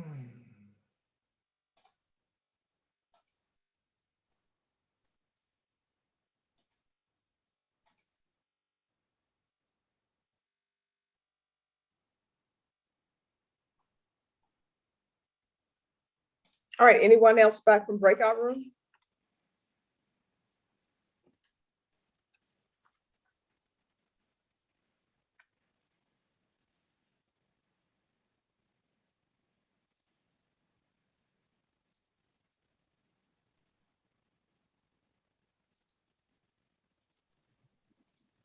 Judge, have we heard from the jail on an ETA for Mr. Basaldua? Just give me one moment. Thank you.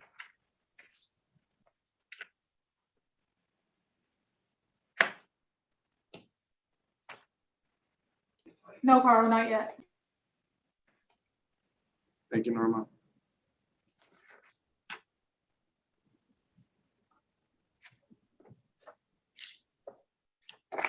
All right, anyone else back from breakout rooms?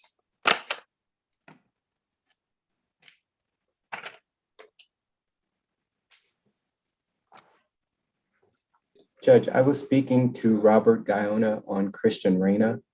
Yes. He had received an offer in the past. His client picked up 3 new felonies in June, and Mike Zamora is on those cases. Mhm. And so I don't know if we're able to get Mike in, but those are higher charges than his currently pending case. All right, Norma, can you see if Mike Zamora is available? Yes, ma'am.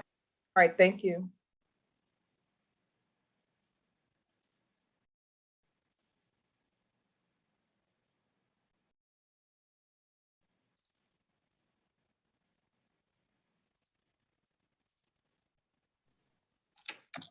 Your approach. All right, just give me one moment.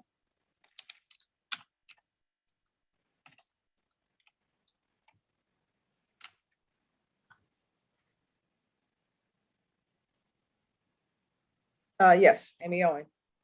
Judge, Bobby Brera and I are in breakout room 2. We should just still be waiting in there patiently, correct? We just, yes. Okay, I told Bobby I'd come back in here and make sure they didn't forget about us. Look at Bobby sending you out here. Amy, I guess I skipped over it because I saw it was y'all 2 in there. Oh. Are y'all on the same case or something? Both of they have co-defendants. Okay, I'll come in there and talk to you. Okay, thank you. Your Honor. Yes. Yeah, this is Brian Kimbrough. With regard to Jose Torres, we have an agreement. We're waiting for paperwork. My client was in breakout room 17, but he accidentally exited, but now he's back in to the main room. But could you put him back into breakout room 17? That way I can go over the paperwork with him. It's Okay, Jose sure. Torres. Judge, real quick, this is Hunter on that case. Mm-hmm. Yes. Part of the agreement is for a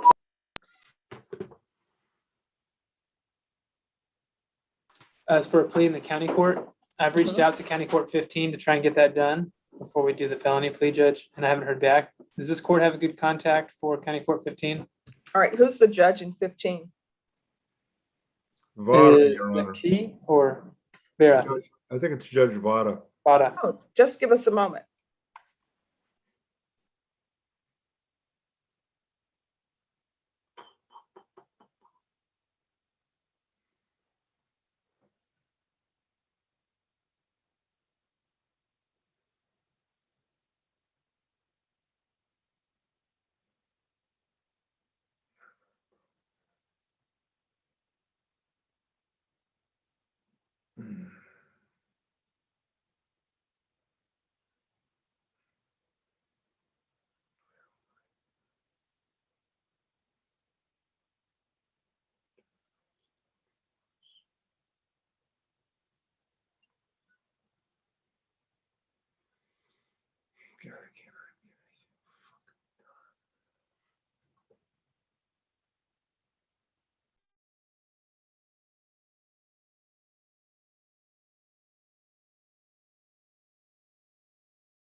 All right. That court is actually in jury trial, but the judge has texted me and said that she can take care of that today because they're doing closing arguments right now. Excellent. She'll be starting her Zoom docket at 11.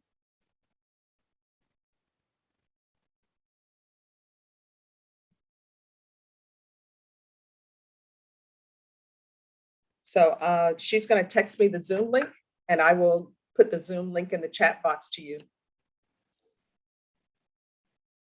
Thank you, Judge. For Right, both you're of us? welcome. Okay, so then we'll try to do it this morning, but it may have to be, the felony may have to be in the afternoon, depending on how long this misdemeanor takes, I guess. Sure. It shouldn't take that long. She said she will give me the Zoom link and you will Zoom over there, then Zoom back. I'm working on that paperwork now too. I just finished with Brown. All right, thank you. Orlando? Yes, Judge. I've conferred with Mr. Nisbet, Yes. and at this moment we're not in agreement as to I think any pleas. Although I don't think we're terribly far apart, it may sound as though we might not ever come to an agreement. All right, so have you received all the discovery in this case? I believe I have, Judge. All right. State on the discovery, can you get the court an acknowledgement of discovery by August 6th?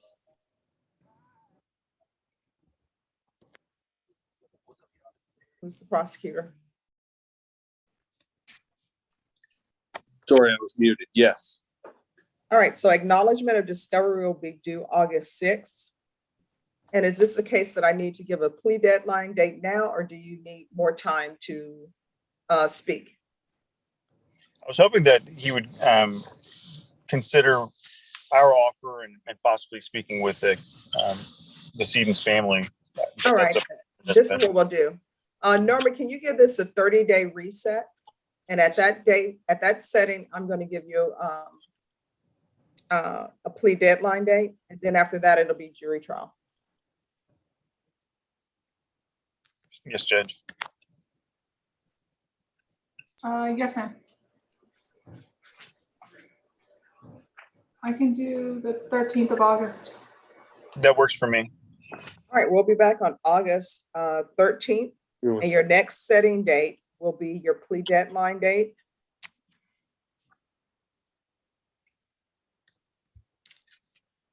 All right, you and your client are excused. Mr. Montoya is on the screen. Do you need to speak with him?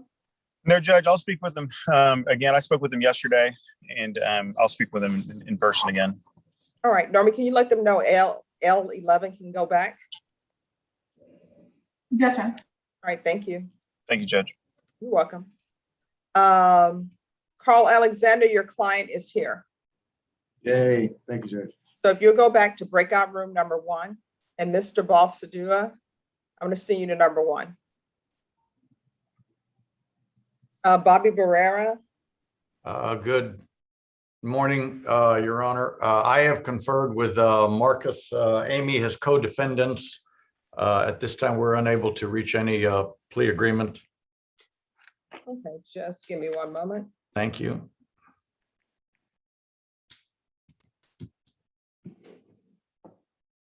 Everyone, just give me 2 minutes, please. Thank you, Judge.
Let me see, Ron Ross.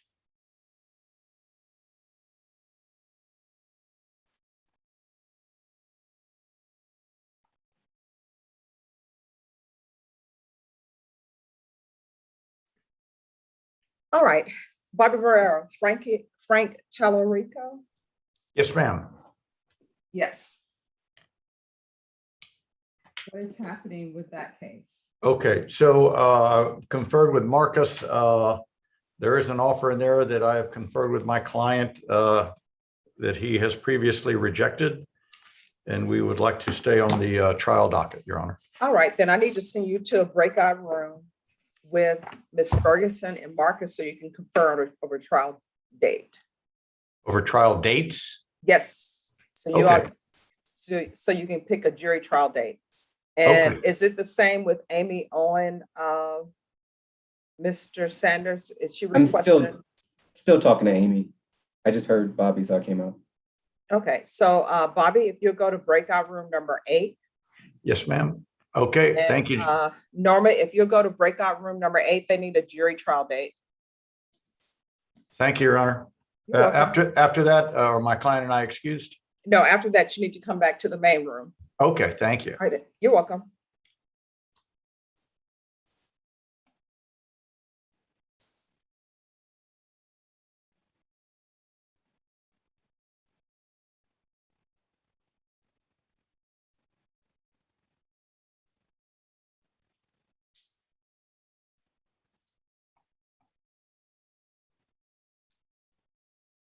Tim Molina. Good morning again, Judge. Yes, good morning. I've got 2 matters. I'm still finalizing, I think, everything with CTD on Jose Garcia, Yes. but I do have my client, Danny Gaeta, who is a very new client to me. He's family violence cases. I was conferring with Joe Ray. You just asked that he be added today over a violation report. But I told Joe Ray, if that's his name, or Joe, that that I wouldn't, that of course he had his position on it, so I'd wait for him, and I don't see him. Okay, what is your, how do you spell your client's last name? Gaeta.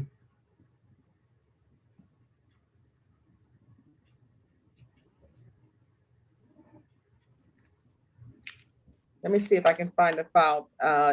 Does he have a middle name? They're CM and Nightmag cases. So I mean, Oh, it hasn't been indicted yet. Right. Okay, let me see then. There's a different file for me to look into.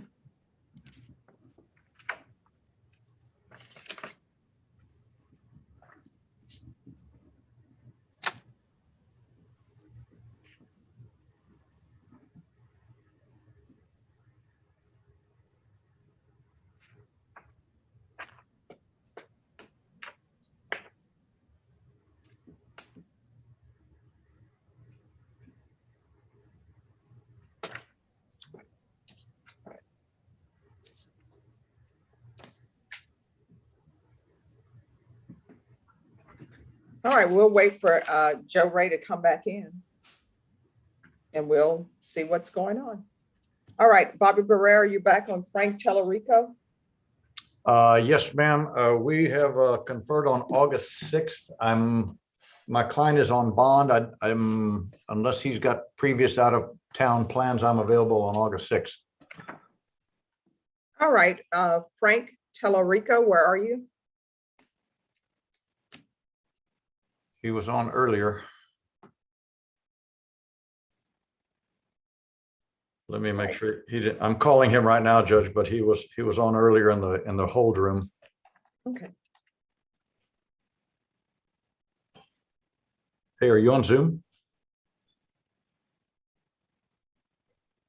Oh, okay, well, get back on because they're calling our case. Okay, they're calling us right now. Okay, who is this person who's listed as rival with the black t-shirt on, hat to the back, sagging pants? Who is this person? Whose client is this?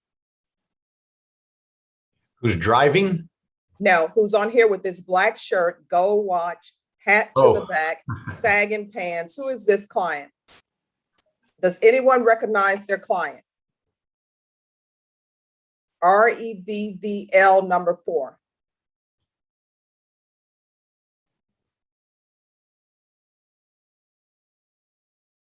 All right, whomever this client belongs to, this person needs to appear in the 187th District Court.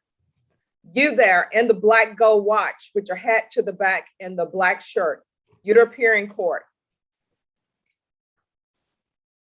See, this is, Brenda, sometimes you have to revoke people's Zoom privileges. It's like, you know, people just don't want to.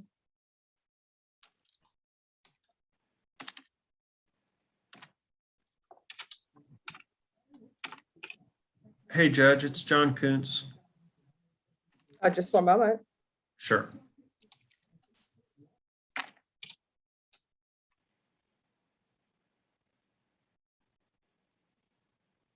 Yes. On Alexander Gill, I've conferred with Tom and we have an agreement on a revocation. All right, if you will just put that in the chat box to Norma so that she can get all the paperwork. I will right now. Thank you. Thank you.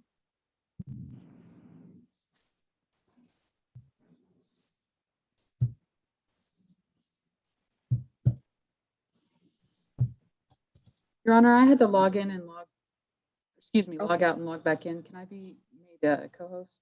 Yes, just give me one moment.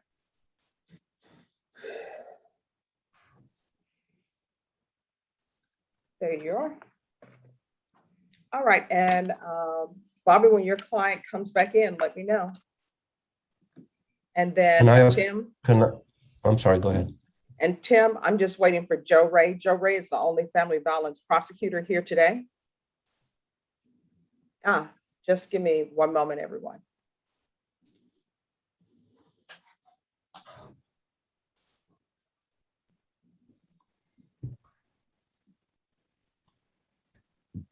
All right, the person who just signed back in, this person who's listed as REVVL number 4. Are you able to hear me? Yeah, he's in his own world. All right. Scott McCrum. Yes, Judge, I did confer with Joe Ray. I'm going to ask if I can please have it moved to another setting. I was just appointed a little over a month ago, but I have an offer and I want to meet with Mr. Prince and see what direction we're going to take it. All right, Norma, on Zachary Prince, can you give me a 30-day reset? August 5th. All right, your reset date is going to be August 5th. And after that date, I'll give you a short reset for a plea deadline date. And after that, it's going to be either a plea or a jury trial. Very good, Judge. All right, so if you'll come back on August 5th, and it will be by Zoom. Will do. Thank you. Thank you. Judge, this is Alfonso. Might be placed in the breakout room with Mr. Stiggers to sign the paperwork. I'm sorry, what is your client's name? Stiggers, Jeremiah. All right, I will send. Were you in a previous breakout room? I was not, Judge. All right, I'm going to send you to number 8. And Mr. Stigger, if you'll go to 8.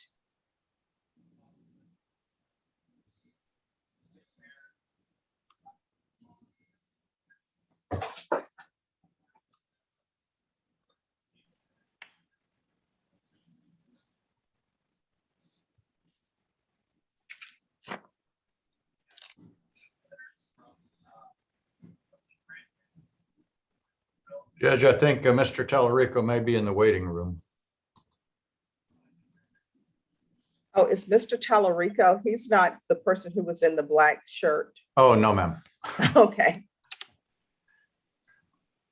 There is no one in the waiting room. Okay, I don't know what's going on with, he's on his cell phone, so let me make sure he's got proper signal. Thank you, Judge. All right, you're welcome.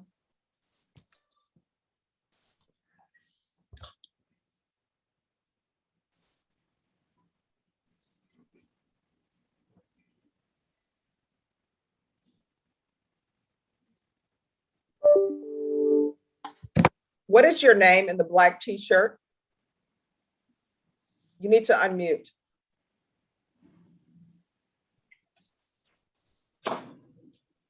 Is it unmuted? Yes, what is your name? Damone Thomas. All right, Mr. Thomas, I gave everyone the rules when they zoomed on here. And I said, if you don't behave appropriately while you're on Zoom, your Zoom privileges will be taken away from you. What I do? How many times did I tell people on here not to be wearing caps? You're sitting up there wearing a cap, turn to the back, speaking to somebody else. I'm sorry, the water fell on my head from the leak. I'm sorry about that. I had got, my fault. I'm sorry about that. So I'm sorry. Are you in Bexar County? Yes, ma'am. All right, so you need to come to the 187th District Court. It's 300 De La Rosa. We're on the 4th floor. I'll see you.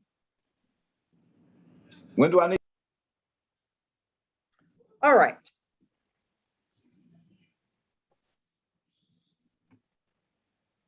On Talarico, he still hasn't zoomed in yet. And let me see where Joe Ray is. I just popped in, Judge. I Right. discussed with Ms. Perez. We need to speak to Norma about a date. All right, before we do that, we have Tim Molina who's been waiting on Danny Gaeta. Is that how you pronounce that? I say Gaeta. I guess he could correct us. All right. It's a Gaeta. Gaeta. All right. Brenna, it goes back to when I was in school. They said when two vowels go walking, the first one does the talking. But I see the A and the E are talking in his last name. I don't remember it. So what is happening with the violation report? Is there an agreement on that or no? I think partial, Judge. The when Mr. Gaeta was arrested in April, he had the bond condition of no contact order, but that was pretty much it. He picked up this new offense at the end of June. And when he was booked on that, they made conditions of GPS, full house arrest, along with the other conditions. So the violation report was just a little bit lagging, I guess. The bond conditions already kind of reflect what one of the recommendations was in the violation report, but just not on this particular case. I was, not knowing of the violation report, a few days ago actually filed motions to modify the bond condition, asking that the fees be waived because of his indigency and asking for partial because he does have employment that he can go back to. All right, let's start with this. The first thing, is there any objection to the defendant working? Right now, Judge, we discussed the partial because it's still pretty fresh. This offense date is alleged to occur on 6/25/21. It's a violation of a bond order assault with the same victim that is pending out of the ag assault with a deadly weapon. So because of the timing and it's pretty recent with the same victim, we weren't in agreeing to partial GPS, only full. All right, we can go on the record and see where we stand, and I'll make a decision.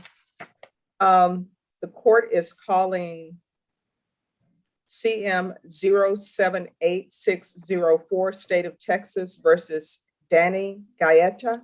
Could I have parties announced for the record for the state? Joey Garcia for the state. For the defense? Tim Molina for Mr. Gaeta. All right, and are you Mr. Gaeta? Yes, ma'am. We're proceeding by video. Any objection from the state? No, Your Honor. Any objection from the defense? No, Your Honor. All right, we are, Mr. Gaeta, do you have any objection to us proceeding No, by ma'am. video? No, ma'am. All right, we are here on a first violation report, and also a motion to modify bond conditions. State, are you ready to proceed on the motion to modify bond conditions? Yes, Your Honor. All right, and are both parties ready to proceed on the violation report? Yes, Your Honor. Yes, Judge. All right, so the court is in receipt of the violation report. Has there been any agreement reached with, as it relates to the violation report? Judge, go ahead. I would say, as far as we discussed, Mr. Gaeta already has in his new NIMAG case a condition of his bond being GPS full house arrest.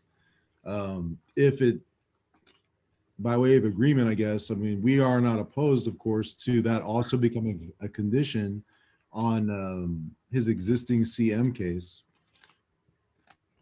So, I mean, if that's, we're agreeable to that, if that's what the court is asking. Okay. But off the record, you were requesting that he be allowed to work. Is that correct? Yes, because I had also filed into each case the motions to modify, seeking partial and the waiver of fees.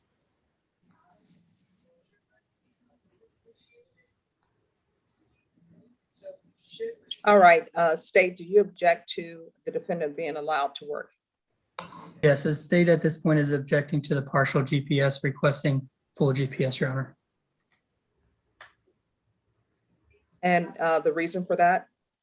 The reason being is because his pending charge before picking up 2 new charges was an ag assault with a deadly weapon. On 6/25/2021, he picked up the violation of a bond order assault against the same victim as the ag assault with a deadly weapon and interference with an emergency phone call. Because of the timing, it hasn't been that long. He's shown he can't be trusted obeying a no contact order, which is the reason why he can't be trusted at this point on GPS partial. So we're requesting a full GPS. All right, defense? And Judge, I only, by way of proffer from the discovery I reviewed, I know no contact order means no contact order, and I've had that conversation with Mr. Gaeta. The alleged allegations in the new offense are not Mr. Gaeta seeking out the complainant in, I guess unsolicited or unwanted. They were actually together, hanging out, had reconciled, and then this new event happened. I know that's a violation of a no contact order, but it's not that he just went and found her and sought her out to violate this bond for the sole purpose of, I guess, reoffending. So I do think that the GPS is going to stop all of it, but he already understands that they can't be in a relationship anymore. It doesn't work. But the partial would allow him at least to just go work and home so he can afford to live and the bond conditions. All right. This is what the court is going to do. The court is going to deny the motion. The court will continue on current conditions with an addition of the GPS. And the court has noted on the violation report that you're currently on GPS. Mr. Gaeta, the court's concerned. I understand that maybe you didn't know about the no contact order, that there was some sort of miscommunication. And mind you, I don't take any of these allegations to be true because I haven't been given any facts on the allegations. All I know is what you're charged with. And what I know what you're charged with is you're charged with aggravated assault with a deadly weapon. And then you have the violation of a bond or protective order, which I'm assuming is the no contact order. And your attorney has said that there's a miscommunication on that. But then we have the issue of the interference with an emergency telephone call. So that's an issue for the court. So I'm going to deny it at this time. Mr. Molino, after Mr. Gaeta has shown that he can abide by GPS conditions, then the court will reconsider and you can re-urge your motion. I've also asked that the fees be waived or that he be placed on indigent status. But here's the thing with that. Number one, I've been told after much investigation that there's only one GPS monitor for people who are indigent. And as you can tell, that's been taken by somebody else. So, but I am having you placed on the list. If there are fees with the monitor after that, Mr. Molina, of course, you can approach the court and we can see if there's something else that we can be creative, but still monitor your client. Okay, sounds good. Is there anything else? Just for clarification, Your Honor, will GPS now be a condition of both cases? So in the future, when I'm filing a motion to modify after he's performed well, do I file it into both cases, or is it still just going to remain as a condition of the newer night mag case? It's a condition in each of the cases, just in case something were to happen to those other cases. But I'm sure the state is reasonable. Once, if a motion is not filed in every case, the state knows that it's for every motion. Okay. All right. All right, if there's nothing else, then that will be all. Mr. Gaeta, can you unmute for me, please? Yes, ma'am. All right, let me explain something to you, and we can go off record, Brenna. When I receive these violation reports, you know what you're charged with. You're charged with aggravated assault with a deadly weapon. The complainant in that case is Stephanie Aguirre. And I don't know, sometimes young people playing house, whatever they're doing, but you are not to have any contact with her. Do you understand? Yes, ma'am. I understand. And so I don't know if you all are trying to work on your relationship or what you're trying to do, but you will not be working on that relationship while you're out of this court, because you are not going to have any contact with her. And that means no phone contact, no cell, no Facebook, no Instagram, no TikTok, or whatever young people are doing these days. You are not to have any contact. Do y'all have children together? We do not. All right, so doubly, there's no reason for you to have any contact with her. Do you understand? Yes, ma'am. If you have contact with her and I receive a motion or a violation report that you've had contact with her, we're going to have a problem, because now you are definitely aware that you have no contact with her. You understand? Yes, ma'am. I understand. All right. If there's nothing else, then Mr. Molina, you and your client are excused, and you can resubmit in about 2 months, and I'll see how he's been doing. Okay, thank you, Judge. I'm going to remain on for my other client, but Danny, you can sign off. Thank you, Judge. All right, you're welcome. Thank you, Your Honor. You're welcome. All right, Bobby, it seems that Mr. Tellerico Yes, has ma'am. zoomed in. Sorry for the delay. No problem.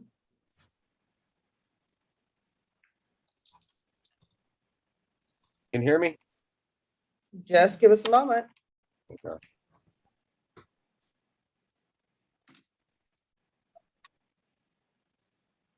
And Brian Kimbrough.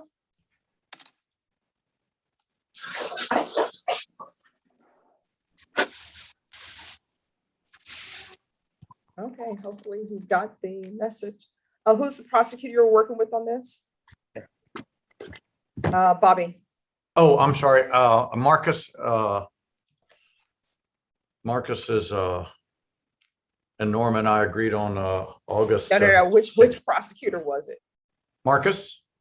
Okay. Court is calling 2020 CR 3823A, State of Texas versus Frank Tellerico. Could I have parties announced for the record for the state? Marcus Sanders. For the defense? Bobby Barrera for Mr. Tellerico. He is present. Okay, and are you Mr. Tellerico? Yes, ma'am. All right, we're proceeding by Zoom. Any objection from the state? No objection. Any objection from the defense? None, Your Honor. Mr. Tellerico, do you have any objections to us proceeding by video? No, no, ma'am. All right, it is the court's understanding, defense, that an offer was tendered. Is that correct? That is correct, Your Honor. And your client is rejecting that offer? He is. All right.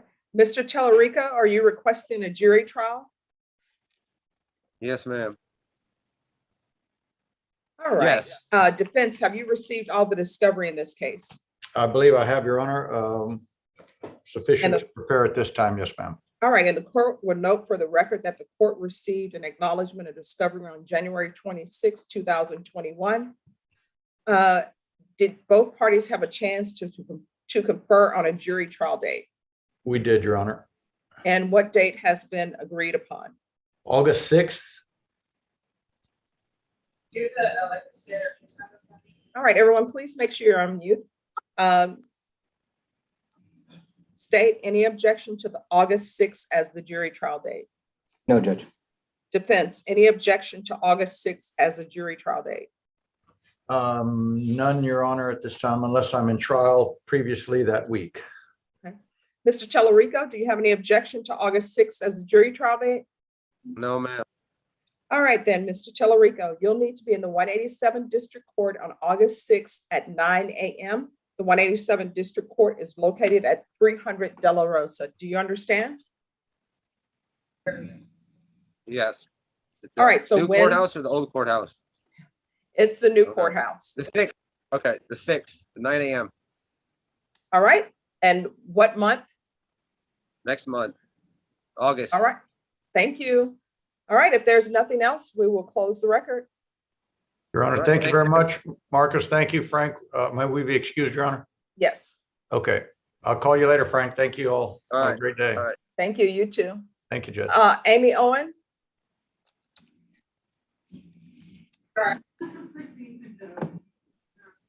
Amy Owen. There have been previous audits made on it. Okay. Brian Kimbrough. Do you need the link? I'm here, Your Honor. Just finishing up the paperwork. I was knocked off for a while. I just got back on. All So I right. got the paperwork, and then still got to go to County Court 15. So I don't know what the status on that is. Yes, I was looking for you so I could give you the link to go to their Zoom. Okay. And I just put it in the chat box. Oh, okay. Thank you. Also, Judge and Counsel, I'm sending an email with additional documents for that plea. It's too big for Adobe. So be looking for that, Mr. Kimbrough. Okay. Could you put Mr. Torres in breakout room 17 so I could confer with him about this? He All should right. be on. Mr. Torres, if you go to 17, please. Thank you.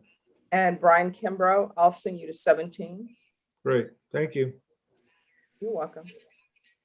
All right, Paula Perez, you were requesting a jury trial? Yes, Judge. And All right. the state and I have discussed September 30th as a possible date. I think we just need to Did get y'all Norma. discuss it with the court coordinator? We did not. We need to talk to Norma about that.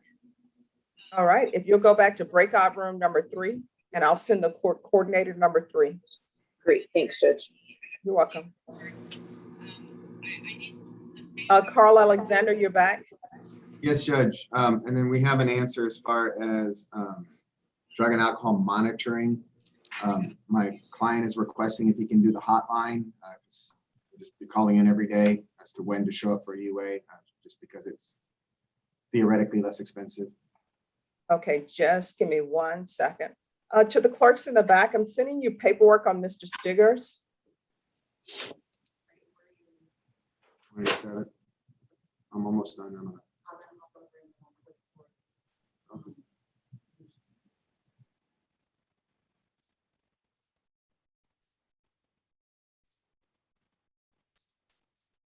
All right, so on Val Sedua, what have you all conferred on and what have you all crafted together? Well, we partially crafted, and then of course we know that the rest is up to the court's discretion. Mr. Balsadou has been accepted into the drug court program. However, the court is aware there is a wait list, and they cannot guarantee he would be admitted until after the next graduation, which is at the end of October of this year. Their recommendation is that he not remain in custody awaiting that spot. However, we know that if he's going to stay sober and succeed on this probation, which the court has granted him already, he needs support and he needs to be monitored. As far as monitoring probation, proposed either drug patch or using the UA hotline. Mr. Balsadou is requesting the UA hotline just because of finances. And then we're asking for some sort of intensive outpatient treatment pending his introduction into the actual drug court program.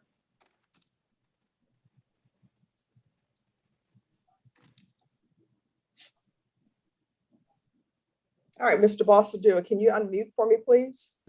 Yes, ma'am. How are you, Ms. Boyd? Oh, I'm doing okay. How are you today? I'm good. Happy Friday. Hey, happy Friday. All right, Mr. Bossadu. Here's the thing, you're gonna need to look inside yourself and be 100% honest with yourself. I would always tell my clients, you know, you want to lie to other people or be dishonest to other people, you can, but you need to be honest with yourself. So I'm trying to help you. Your attorney is trying to help you. Probation is trying to help you. I'm not in your mind. I'm not you. So I don't know what you can or can't do. You understand? Yes, ma'am. So I know you have a major drug problem because that's why I wanted to send you to felony drug court. Yes, ma'am. So felony drug court has a weight. So here's a question for you. Do you need inpatient treatment or outpatient treatment? Now, before you answer, I want you to let it marinate a little bit. Nobody wants to be locked down. Nobody wants to go to inpatient treatment because they're like, no, I want to be out and about. I want my freedom and I can do this. What I've discovered is people do well when their environment is controlled. But then when they get out into the real world, you have all the temptations and all the pressure, right? Yes, ma'am. So for example, chocolate, every store I walk by, there's chocolate. That's temptation for me, right? Yes, ma'am. Now, if I were in a facility where I didn't have access to chocolate, I would say, oh, sure, I can be outside in the real world and I won't take any chocolate.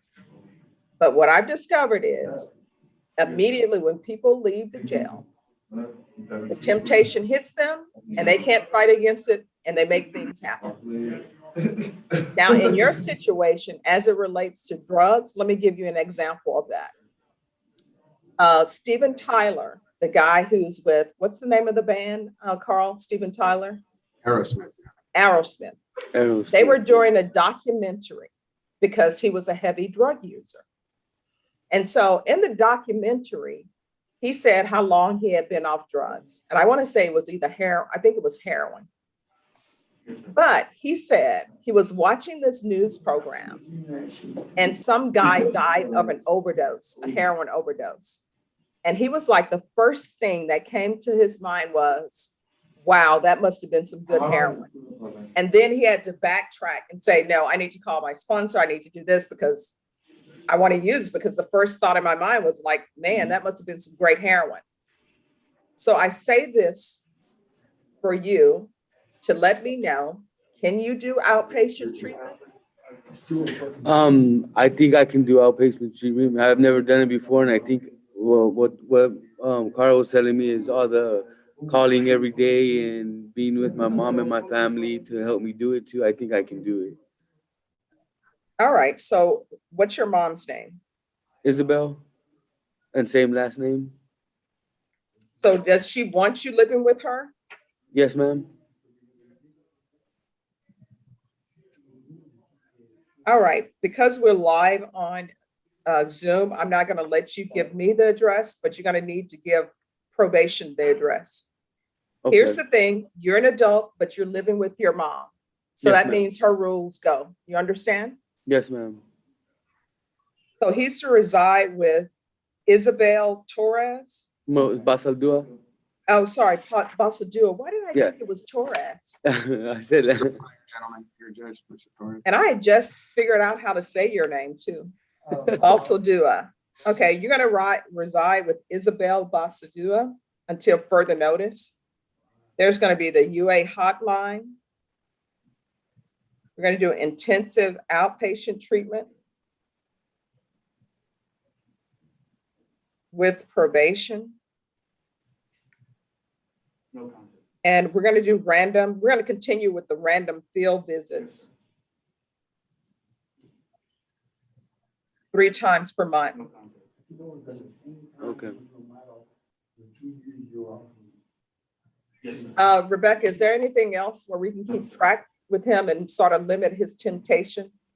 No, I think that's it. Is this until felony drug court accepts him? Okay. Yeah, and I'll put until transfer to felony drug court. Judge, I wouldn't ordinarily say this, But he is a young man, and I really want him to succeed at this and not mess it up for himself. His mother has called numerous times, and I think it would be in his best interest. And I'm sorry to stifle you, Raimundo, but maybe a curfew might be in order for him. Okay. His mother's indicated she's happy to have him home, but she wants rules, and perhaps that might be a good place. Okay, Mr. Bossadua, Yes, ma'am. you're gonna have a curfew that I will tell you, every person on this screen has probably had. And that curfew is when the street lights come on, you need to already be in the house. Okay, that's fine. Now, because of the change of the weather and what people are ruining the environment, sometimes the street lights should be on and they're not. So your curfew is gonna be 6 p.m. Okay. So if you're not home by 6 p.m., we're gonna have a problem. You understand? Yes, ma'am.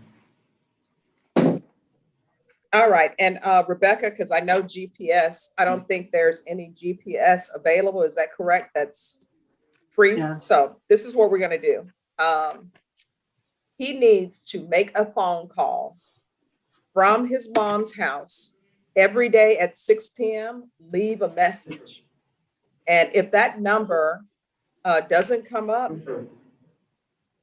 we're gonna have an issue. And here's the thing, I know people can game the system. I know that you can use another phone and have your mom's phone number show up. But Mr. Bossadua, this is us trying to help you. And you're gonna have to meet us and try to help yourself, okay? Okay. My mom has a home phone too as well. All right, well, we're gonna want you to call from that landline, okay? Okay, that's fine. All right, I'm gonna send you to a breakout room with probation, Okay. and they'll go over conditions with you. I'm gonna send Okay. you all to number 2. Okay. All right, good luck to you. Yes, ma'am. Thank you. You have a good weekend. All right, thank you. You have a good weekend too. You probably won't be released until maybe tomorrow at midnight. Okay, that's fine. Okay, Thank you. you're But welcome. just make sure it's before 6, because Yeah, it'll be before 6, I think. Okay. All right, thank Okay, you. thank you. All right, if you go to that breakout room, and Rebecca, are you able to go to that breakout room? Yes. All right, Sylvia Cavazos. Good morning, Judge. Yes. I have conferred with the prosecutor and conveyed the offer to my client. And so we'd like to keep it on the trial docket. All right, what I'm gonna do is I'm gonna reset it for a month, and that will be your plea deadline date. Yes. And then after that, your client can either accept or reject, but after that, the court will not consider any further plea agreements. Yes, Judge. Let me find him on the paper. And everyone, thank you for your patience. It's been a long Friday. Brenna, do you see Mr. Ventura on the docket? The second page of the recall. Oh, thank you.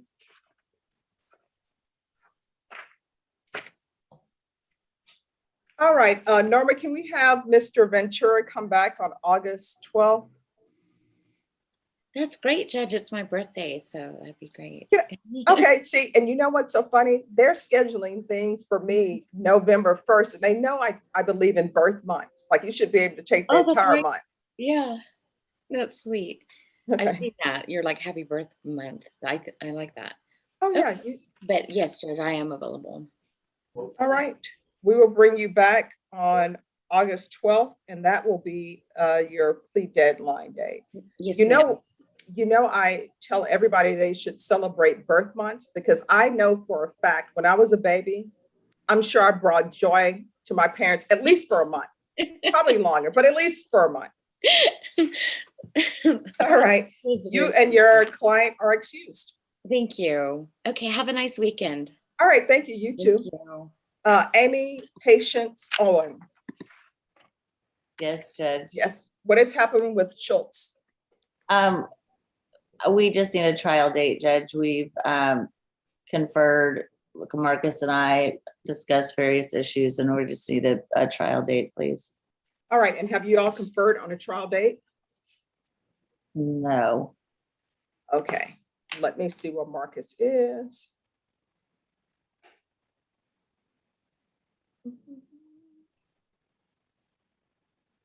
Okay, Marcus is in breakout room number 11. As soon as he comes back, I'll remain here in the room. When you see him come on the screen, just interrupt me so I can send you to a breakout room with him and Miss Ferguson so you all can confer on a trial date. Okay. All right. Charles Bonk. Yes, Judge. Good morning. Good morning. I conferred with Meredith on my client. I understand he had a problem with he didn't know his camera was on and put his hat on or something, and you asked him to step out and take his hat off. So I don't know if he's trying to get back in. Oh no, it's more than that. Okay. Yeah, so he's supposed to appear in the 187 District Court. When do you want him to appear? We'll be back at 2. Will his lawyers need to be with him? Oh, you can be on Zoom. Okay. I'll let him know. Okay, thank you. Thank you. We won't be landing. All right, Stacy Cross. Good morning, Judge. Yes. On Eduardo Escalara, I was recently hired on this case. And so I just would like some time. Me and Joe Ray talked about it, and I just need some time to really dig into all the evidence and see what might be the best resolution. He told me what the previous offer that had been made was, so I'm aware of it, and my client and I can talk about that and other Right, if whatever. anyone has Okay. an update All right, this is an old case. Yes. to I'm their aware. announcement, please digitally. So.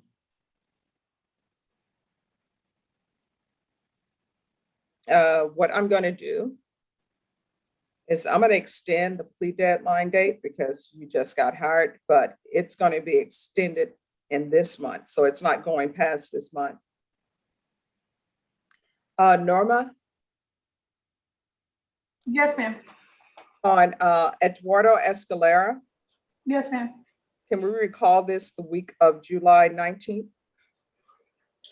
Yes, ma'am. Give me 1 second.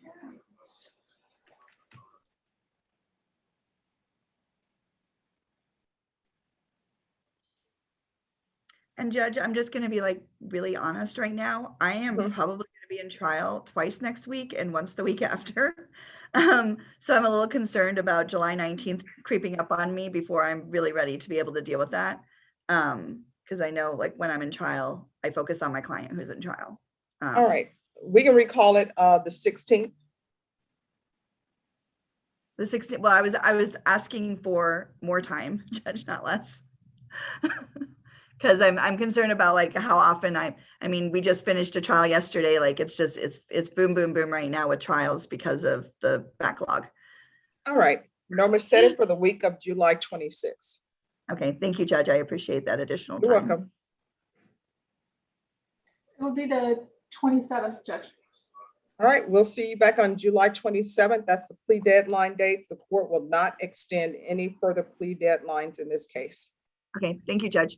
Thank you. You and your client are excused. Thank you. Just 1 second, Paula. I'll come back to you. Charles? Yeah, Judge, I forgot I'm going to not be able to zoom in at 2. I'm not going to have internet where I'm going to be. Can my client come in Monday morning?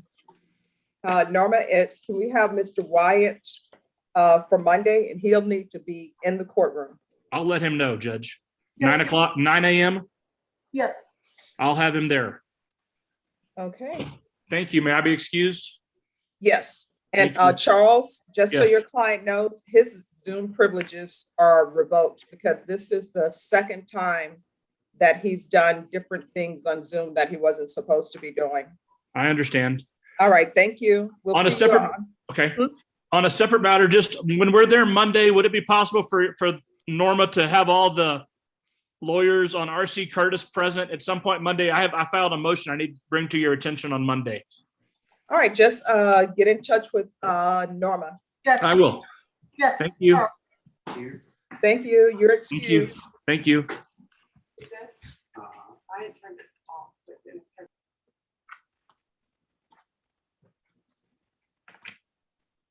All right, Paula Perez. Yes, Judge, on Cameron Scott, we confirmed with Norma that September the 30th is going to work for a trial date. All right. Can I have a prosecutor on the record for this case? Which case, Judge? Cameron Scott. Sure, Judge. Okay, awesome.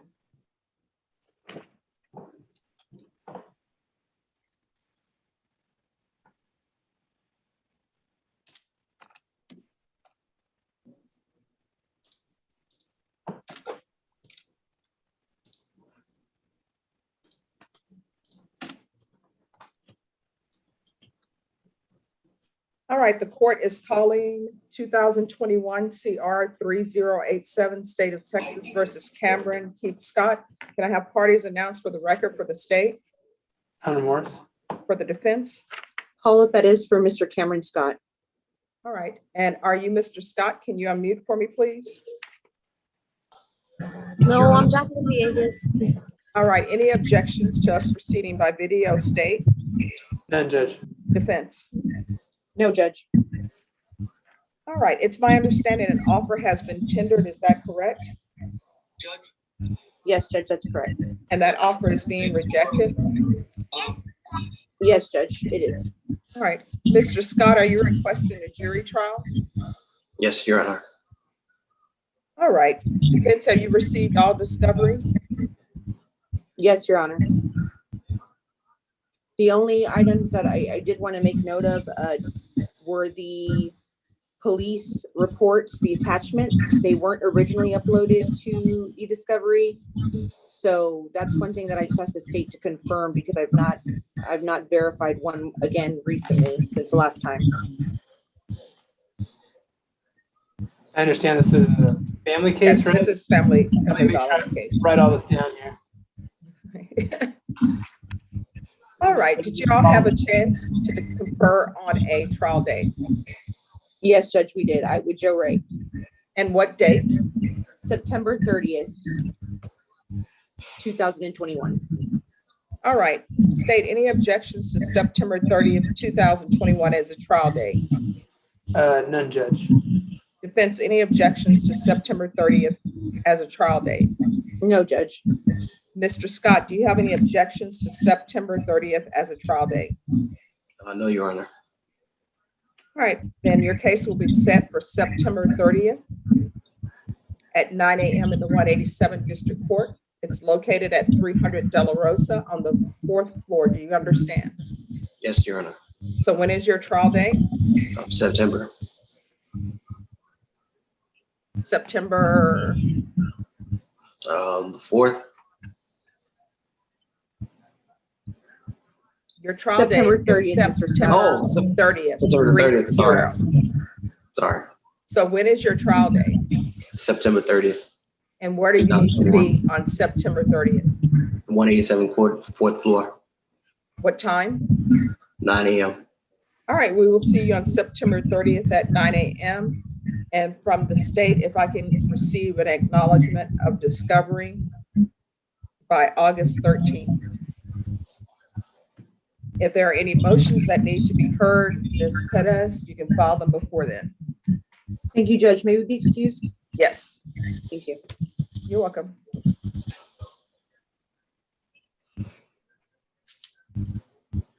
All right, is, Judge, I'm sorry, Judge, to interrupt, but you told me to. I see Yes. Marcus back in here. all right, Marcus, if you could go to breakout room number 1 with Amy Owen to discuss a trial date with her. And Ms. Ferguson, if you could go to number 1. And who are the parties on the plea bargain agreement for Jeremy Stiggers? That's me, Judge. Alfonso Otero. All right, and who is the prosecutor? Meredith. Meredith. Okay.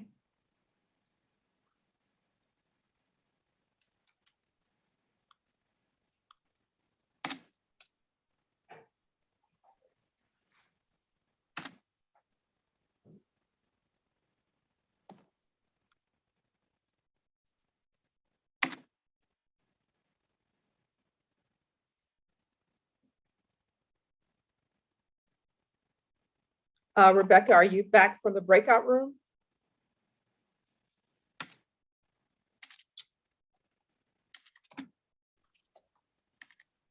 All right, the court is calling 2019 CR 10694, State of Texas versus Jeremy Stiggers. Could I have parties announced for the record, please? For the state, Meredith McIntyre for the state. for the defense. Alfonso Otero on behalf of Mr. Stiger. Good morning, Judge. Good morning. And is your last name Stigger or Stiggers? It's Stiggers. All right. We're proceeding by video. Any objection from the state? No, Your Honor. Any objection from the defense? No, Judge. Mr. Stigger, I'm showing you what's entitled Defendant's Consent to Appear by Video. Did you review that document with your attorney? Did you understand it? And did you electronically sign it? Yes, ma'am. Court will find that defendant has knowingly and voluntarily consented to appear by video. Defense, I'm showing you what's entitled Acknowledgement of Discovery. Have you received all the discovery in this case, and did you review it with your client? Yes, Judge. Court will find that the state is in compliance with discovery. Mr. Stiggers, I'm showing you what's entitled Application for Deferred Adjudication or Community Supervision. Yeah. Did you review that document with your attorney? Did you understand it, and did you electronically sign it? I understood it now. All right. And did you electronically sign it? Yes, ma'am. All right. Mr. Stiggers, I'm showing you what's entitled True Bill of Indictment. Did you review that document with your attorney? Did you understand it? Yes, ma'am. Counsel, do you waive the reading of the indictment? I do, Judge. State, are you proceeding on the indictment as presented? Yes, Your Honor. All right. Everyone, just give me a moment.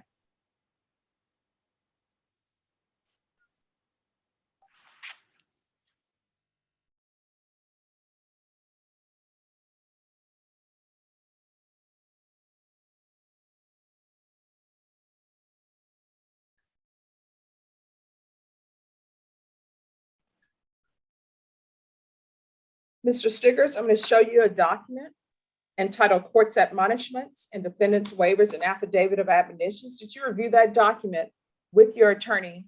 Did you understand it? And did you electronically sign it in all the appropriate places? Yes, ma'am.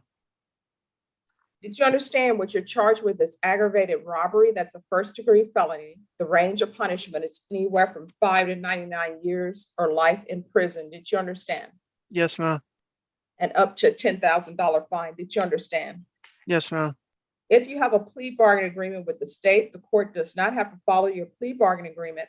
If for any reason the court does not follow your plea bargain agreement, thank you, and gives you more than you bargained for, the fact that you entered a plea will not be used against you, and you will be allowed to withdraw your plea. Did you understand? Yes, ma'am. Did you understand you have a right to jury trial, a right for you or your attorney to cross-examine and confront any witnesses the state would call in the right to remain silent? Yes, ma'am. Did you understand by entering this plea bargain agreement, you were giving up those rights? Yes, ma'am. And did you intend to give up those rights and enter into a plea bargain agreement in this case? Yes, ma'am. Did you understand if the court were to grant your application for deferred adjudication, if at any time your deferred adjudication were revoked, the court could find you guilty and sentence you up to life in prison and up to a $10,000 fine? Did you understand? Yes, ma'am. Counsel, has your client been able to provide you with any defenses to this offense? Yes, Judge. Do you believe he has a rational as well as a factual understanding of the charges against him? He does now, Judge. Do you believe he's currently competent and was legally sane at the time of the offense? Yes, Judge. Mr. Stiggers, has anyone threatened you, coerced you, or placed you in fear to get you to enter this plea? No, ma'am. Has anyone promised you anything other than the plea bargain agreement to get you to enter this plea? No, ma'am. Are you satisfied with the way you've been represented? Yes, ma'am. Are you a U.S. citizen? Yes, ma'am. Court will find that defendant has knowingly and voluntarily waived his right to jury trial. I'm showing you the plea bargain page. Did you review that page with your attorney? Did you understand it? Yes, ma'am. According to the plea bargain agreement, the state is requesting that you have a $1,500 fine. That is to be probated. There's an affirmative finding of deadly weapon. The state recommends deferred adjudication. Did you understand that to be the plea bargain agreement? Yes, ma'am. Defense, is that the plea bargain agreement? It is, Judge. State, is that the plea bargain agreement? Yes, Your Honor. Next, I'm showing you the paragraph entitled Waiver of Appeal. Did you review that paragraph with your attorney? Did you understand it, and did you electronically sign it in both places? Yes, ma'am. Did you understand by signing that you're waiving your right to appeal? The only items that can be appealed are written pretrial motions that have been filed, heard, and ruled upon by the court. Did you understand? Yes, ma'am. Counsel, are there been any such motions? No, Judge. Next, I'm showing you outside the plea bargain agreement. The state is requesting that your deferred adjudication be for a term of 6 years.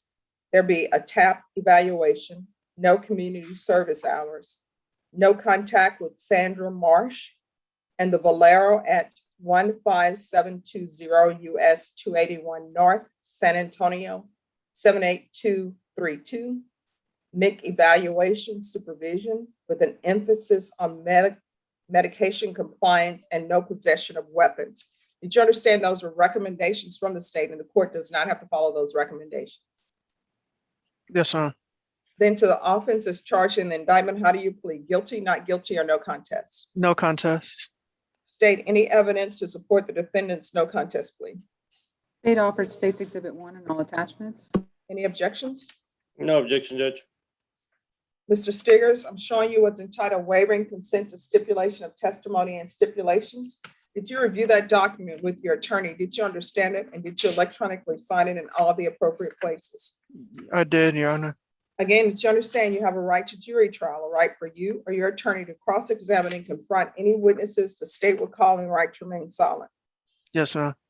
Did you understand that today the state will be presenting evidence in the form of witnesses' statements and police reports, but most importantly, there will be no live testimony? Did you understand? Yes, ma'am.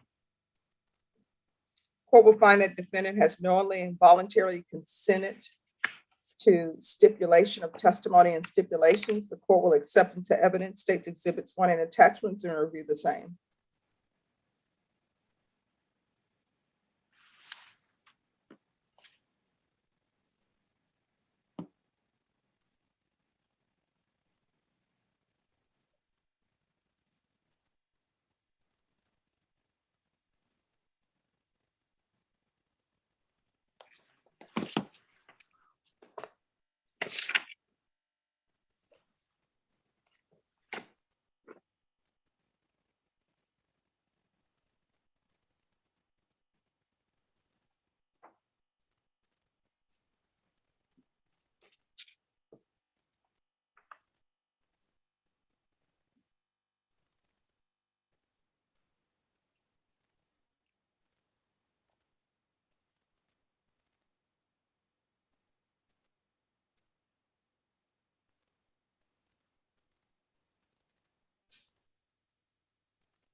All right, could I see defense and state in a breakout room briefly, please? Let me see what breakout room you were in.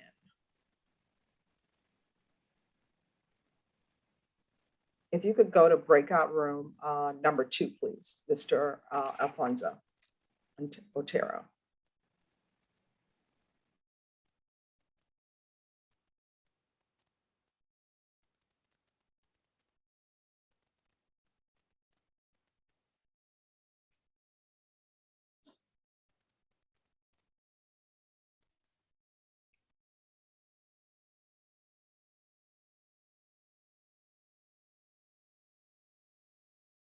Marcus, can you move John Coons and his client into a breakout room? They still need to sign paperwork.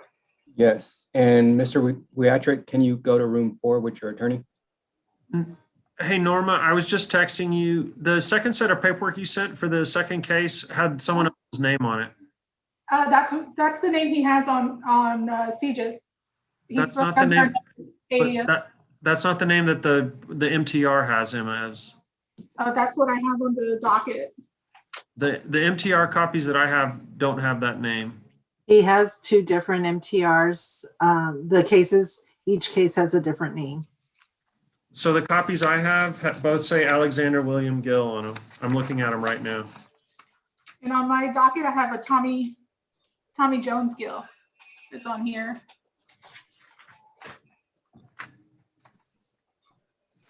I'm just telling you, I have copies of the First Amendment and they both say Alexander Gill on them. Yeah, you're correct.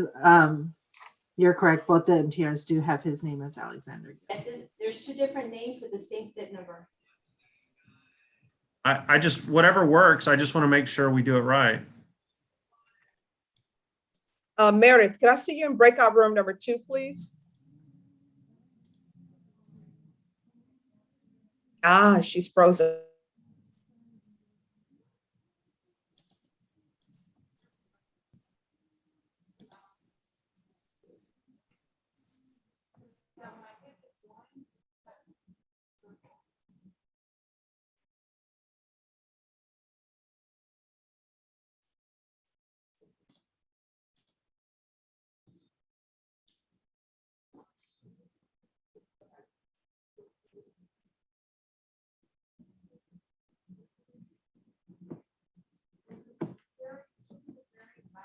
I put all of y'all in 5. But I don't know if there's something we need to figure out with John. Thank you, Marcus.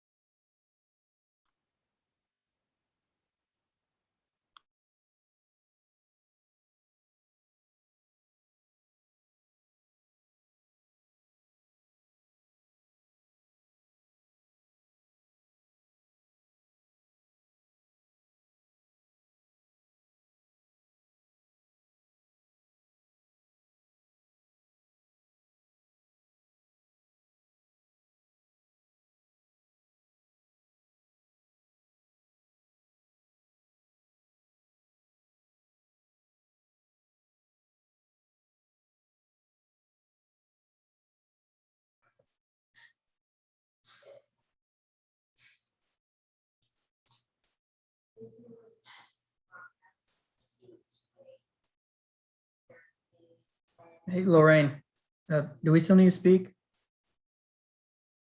You're there? Yes, I'm here. I'm here. Okay. You want to go in a breakout room? Sure. Okay. But I think we have to be reassigned. I can do it.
It's an allergy type of day. All right, Amy Owen. Yes, Judge. Have you all conferred on a date? Yes, ma'am. All right, and who were you conferring with? Marcus Sanders. All right, so we'll just go with Mr. Stiger. Just give us a moment on your case, okay? Okay.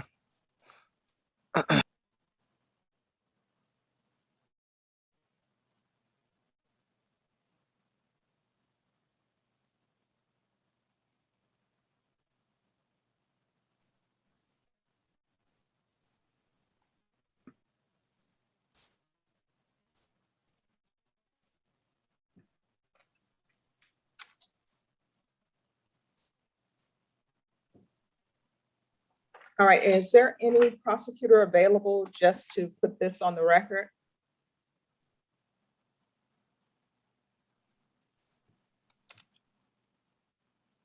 Mhm. Let me see if we can get a prosecutor.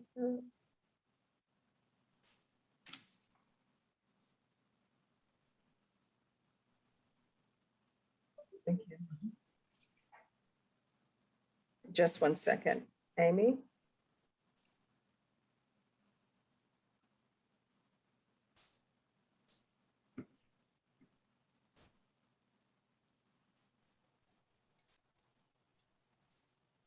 Don't worry, Judge. I got my patience in my pocket. Oh, hey, and you know what? Share, spread it around. Share it. Don't be. You know, Judge, I have a high conviction rate. I can step in for the state if they want me to. I'd like to confer with Lewison. All right. Court is calling 2020 CR 3823B, State of Texas versus Carol Schultz. Got parties announced for the record for the state. I'm sorry, Your Honor, I didn't, is Oh, this no Hunter? problem. Hunter or someone for the state. Oh, you're muted, Hunter. Hunter Moore's for the state. All right. We're proceeding by video. Any objections from the state? None, Judge. Any objections from the defense? No, Your Honor. Amy Owen for the defense. All right. And Ms. Schultz, do you have any objections to us proceeding by video? No, ma'am. All right. It's the court's understanding that an offer has been tendered. Is that correct, Ms. Owen? Yes, Your Honor. And that offer was rejected? Correct, Your Honor. Ms. Schultz, are you requesting a jury trial? Yes, Your Honor.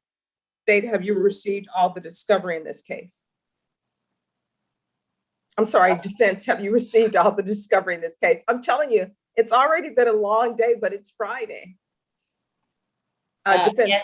Yes, ma'am. All right. And the court will note for the record that the court is in receipt of an acknowledgement of discovery from January 8, 2021. It is the court's understanding that a date was conferred over for jury trial.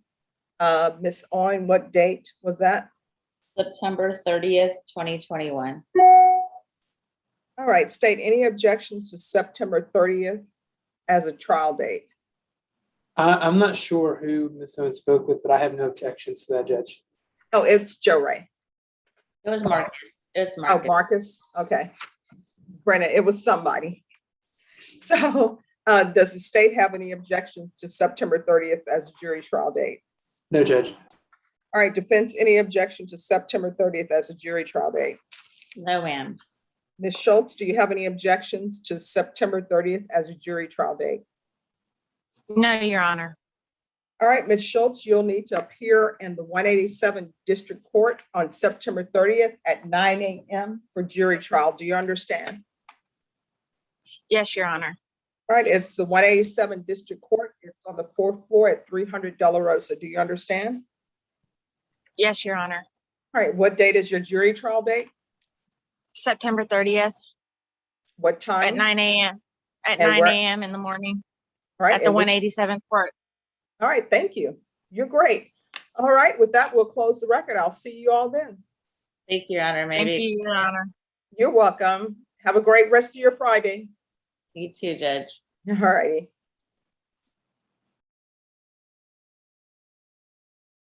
All right, everyone, just give me a moment.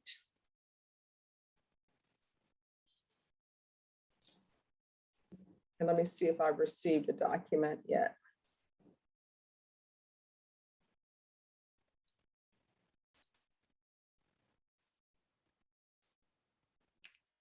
Okay, Luis Martinez. Who is your person? 1 second, Judge. Sure, It's no problem. Ramsey Gonzalez. There's a PSI, but I need to approach with Joe Ray. All right, just give me a moment on that one then. Yes, Judge.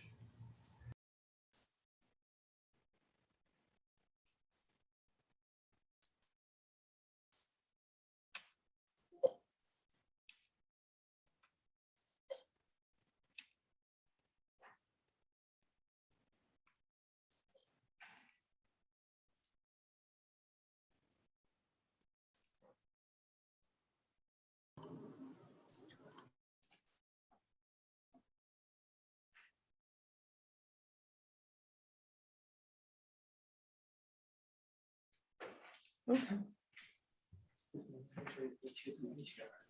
Okay, well, I'll take this one while we wait on this one. All right, Judge, I apologize. This is Sean Sheffield. Yes. I have a cost of risk case, Your Honor, and we just needed to make an announcement. All right, just give me a moment on that one. Okay, thank you, Your Honor. Sorry about that. Oh, no problem. For the parties on WeTrack or VTrack, I am, Judge. and who's the prosecutor on this one? I conferred with Tom Nisbet today. Okay, are you guys ready to proceed? As far as I know that the paperwork has been signed. It's a certificate of appeal and the consent to video conference.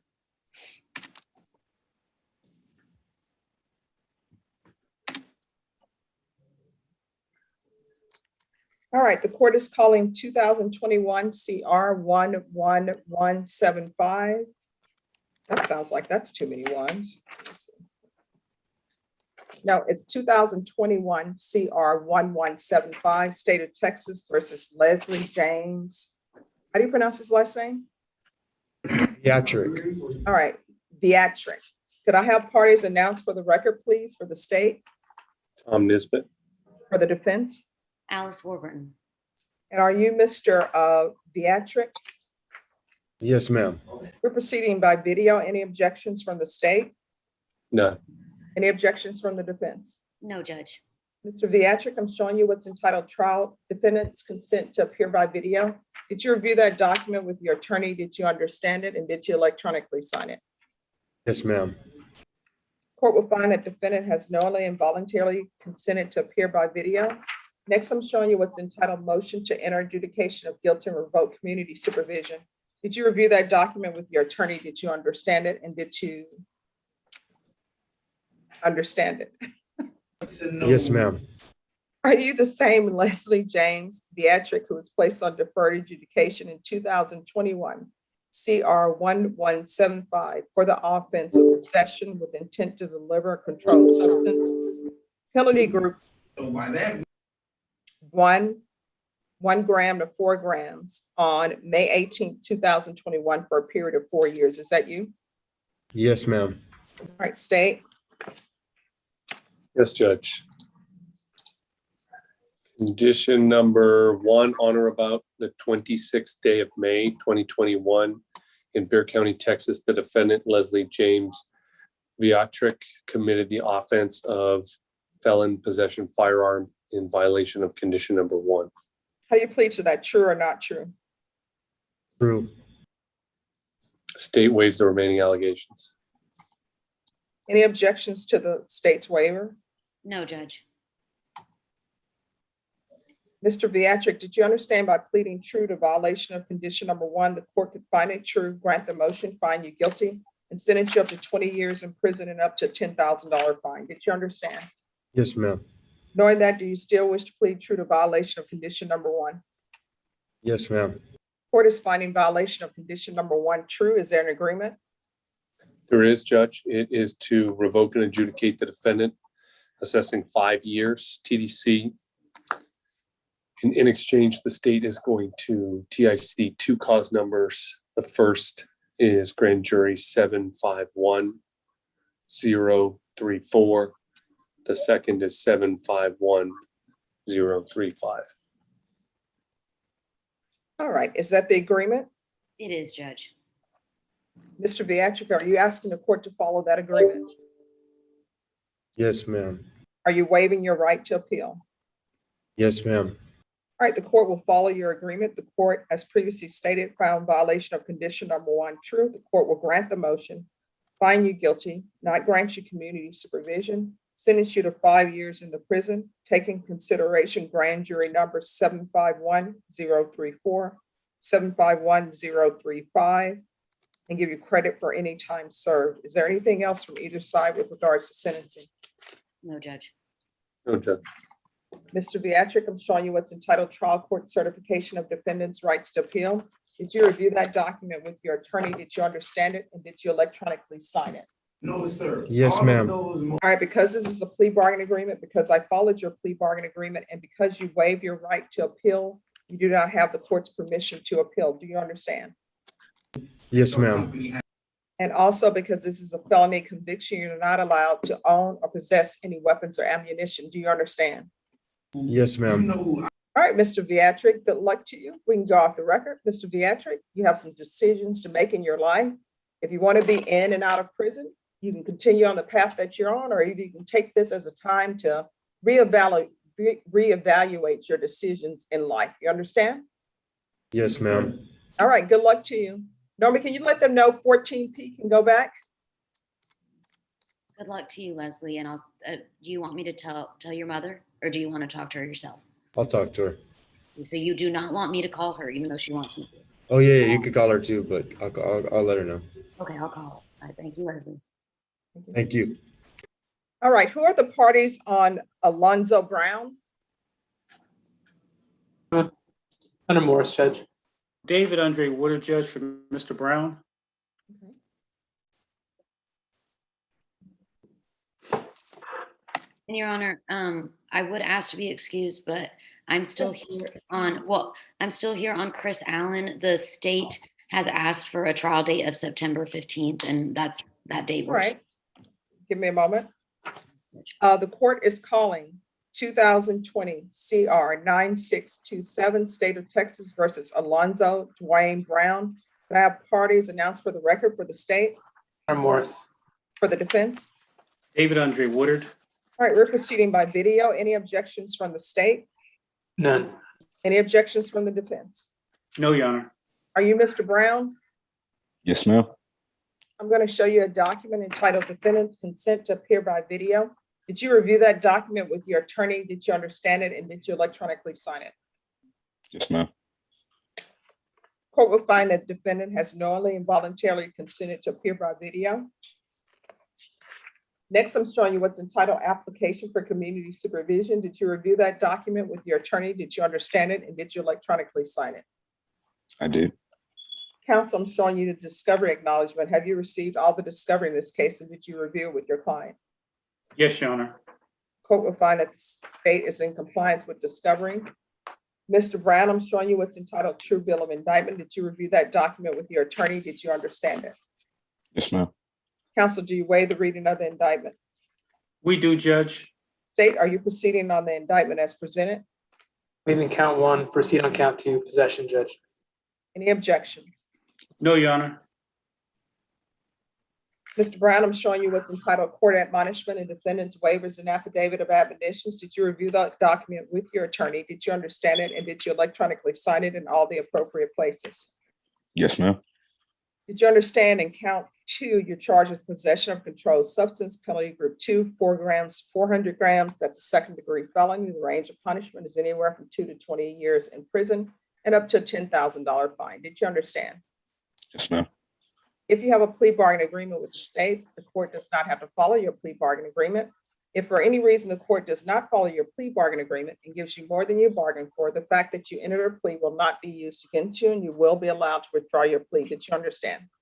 Yes, ma'am. All right, everyone, just give me a moment, please.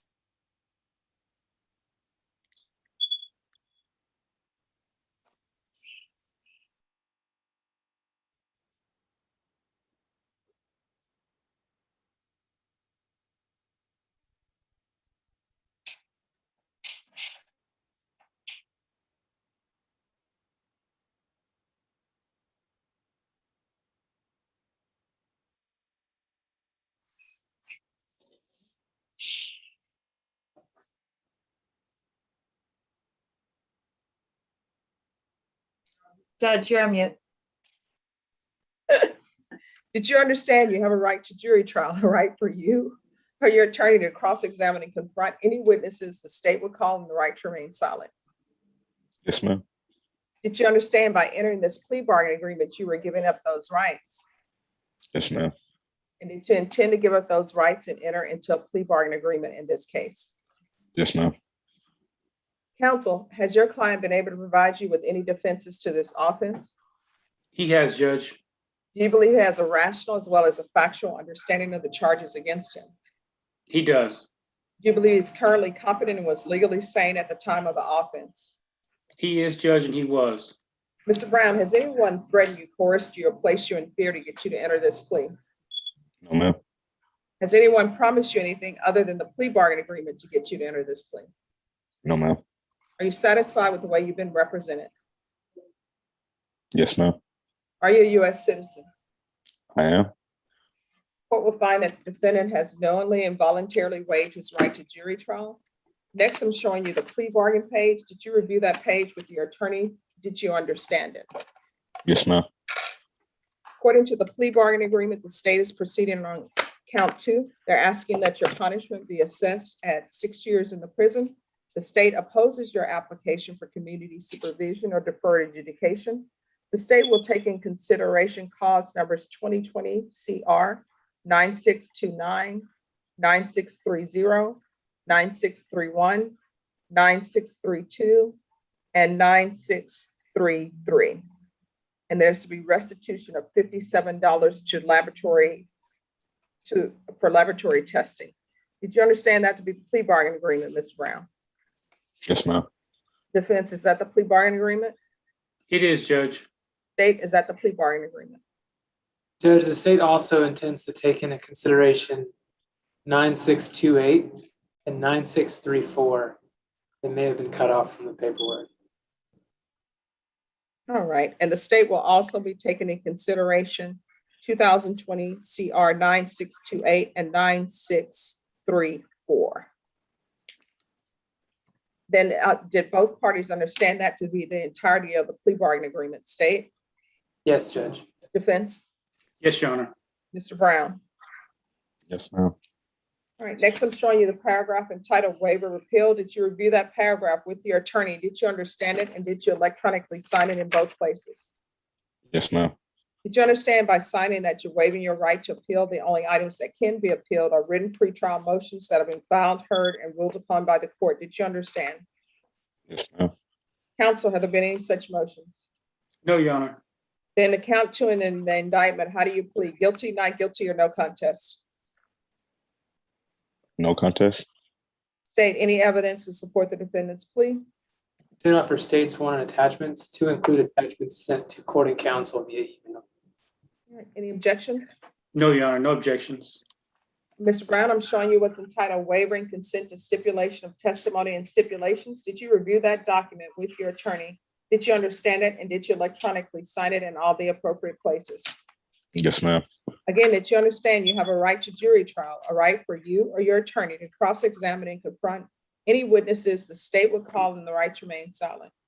Yes, ma'am. Did you understand that today the state will be presenting evidence in the form of witnesses' statements and laboratory reports, but most importantly, there will be no live testimony? Did you understand? Yes, ma'am. Court will find that defendant has knowingly and voluntarily waived and consented to stipulation of testimony and stipulations. Court will accept into evidence states exhibits 1 and attachments, and the court will review the same.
All right, after viewing states exhibits 1 and attachments, the court will find there is sufficient evidence to find you guilty, and the court will find you guilty.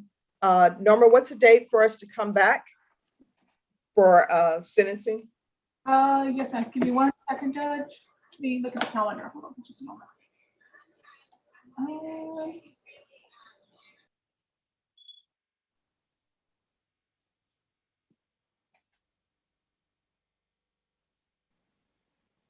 August 18th, Judge.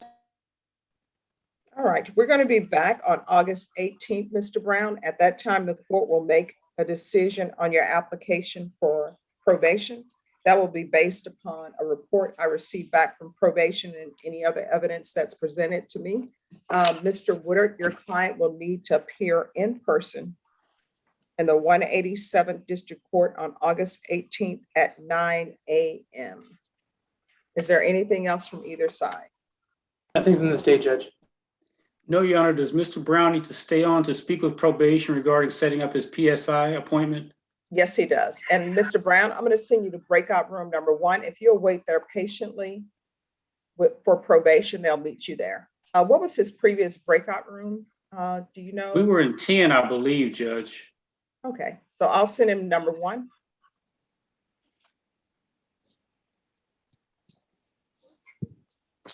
And probation will meet you there shortly. Could I have the parties back on Mr. Stiggers? Yes, Your Honor. Mr. Brown, please go to breakout room number 1.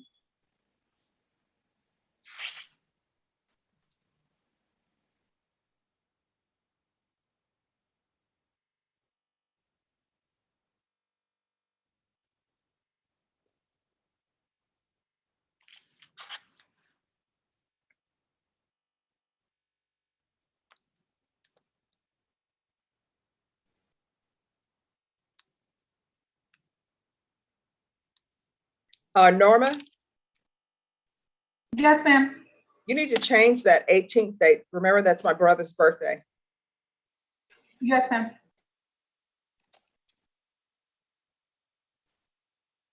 And if you can go to breakout room number 1 and give him the new date, please.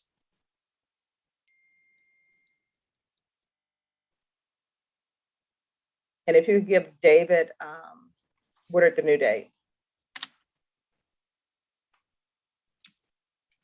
All right, we're going to go back on the record on 2019 CR 10694, State of Texas versus Jeremy Stiggers. The court is reviewing State's Exhibits 1 and attachments.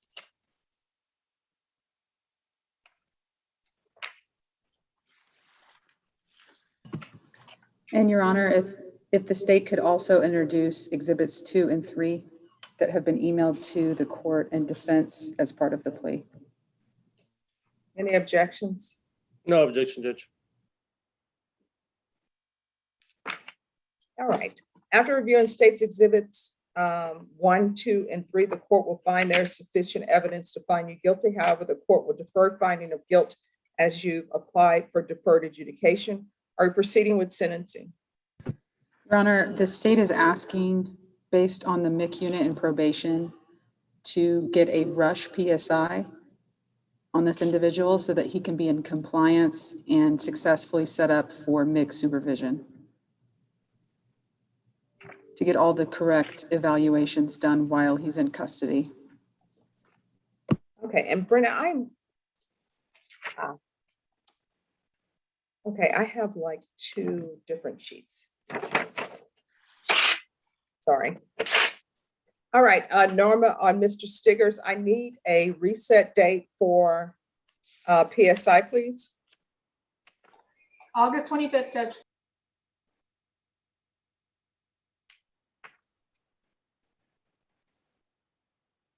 All right, so we will do a MIC mouth evaluation. And we will see you back on August 25th. All right, Mr. Stigger, it's very important that you speak with probation so the court can make a decision on whether or not the court will accept your plea agreement that's been reached. Also, if the court is going to accept the plea agreement that's been reached, I'll need to know what type of conditions would be best for you to be successful, okay? Yes, ma'am. All right, I'm gonna send you to breakout room number 1. And probation, you can go to breakout room number 1 and they'll go over conditions with you. The PSI, correct? Yes. Okay. All right, so Rebecca, if you could go to 1.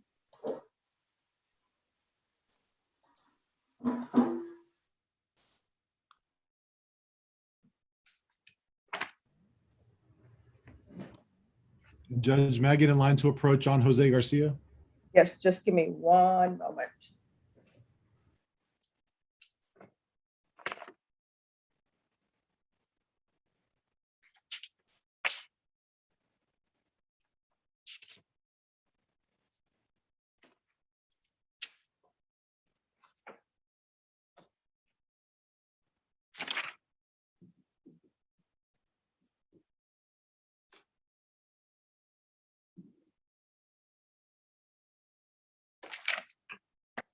All right, before we do that, Brian Kimbrough, what is the update? Your Honor, the update is we took the misdemeanor plea.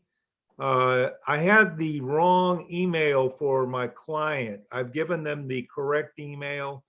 Hopefully, I've completed the paperwork, so we're just waiting for my client to sign it, and then we're ready to go. Okay, we're gonna have to come back on your client because everyone needs to have their break. We're gonna have to come back at 2 p.m. 2 p.m. Yes. And if all the paperwork is done, I will of course take you up immediately. That's not a problem. All right, thank you. Your Honor, if I might give you an update online. All right, just 1 second. Sure. No problem. So my client and I are excused till 2 o'clock. Yes, and what is your client's name again, please? Jose Torres.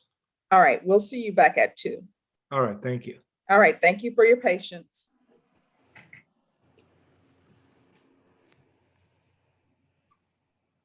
All right, Tim Molina. Judge, on Jose Garcia, he's Yes. got an MTR and a new case. Yes. It's been reset a few times because there was supposed to be evaluations done. First, a Mick Myoff evaluation. And then at the last setting, maybe about 2 or 3 weeks ago, probation said that he also needed something called like a Tacoma or something. Yes. And so they did complete that. And so probation has determined through the evaluations that he's a good candidate for this, what we used to call Myoff. They're calling it EE something. Mm-hmm. But the only hiccup now is that the pending case isn't going to allow him in. The state is in possession of an affidavit, and they have been actively working on tracking down the complainant just to verify it. They're asking for a little bit more time. It is in my client's best interest that this happen. And I'm going to be back on your docket on July 23rd. That's 2 weeks. And I've run it by the state if that was enough time for them to have the attempts to either track down their complainant or make a decision. And Mr. Saunders seemed to indicate that that was okay. All right, so you're saying July 23rd? Yes. Okay, let me see. All right, Norma, can they come back on July 23rd? Yes, ma'am. All right, then you and your client are excused. Is your client on bond or in custody? He's in custody. He might still be in breakout room 13. That's where he was earlier. All right, if you go to 13 and let him know he's excused. I will. Thank you. Thank you. And on this case, Judge, this is Lorraine Efron. I just have a discovery issue to put on the record. yes. All right, just give me a moment.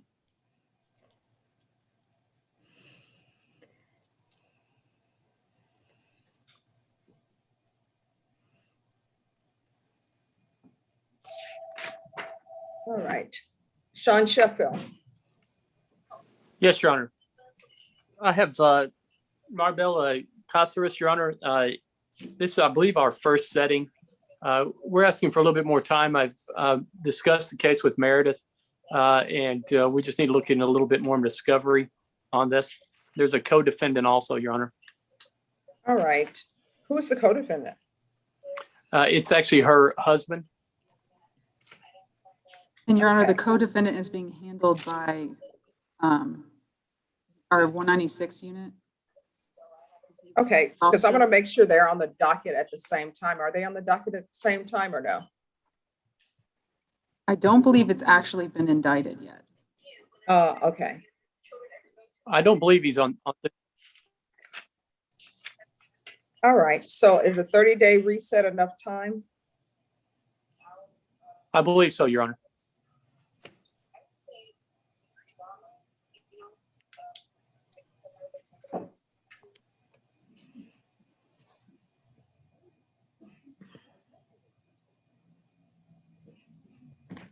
All right, Norma, can we recall this for August the 12th? Or you want another date? That's fine. All right, we'll see you back on August 12th.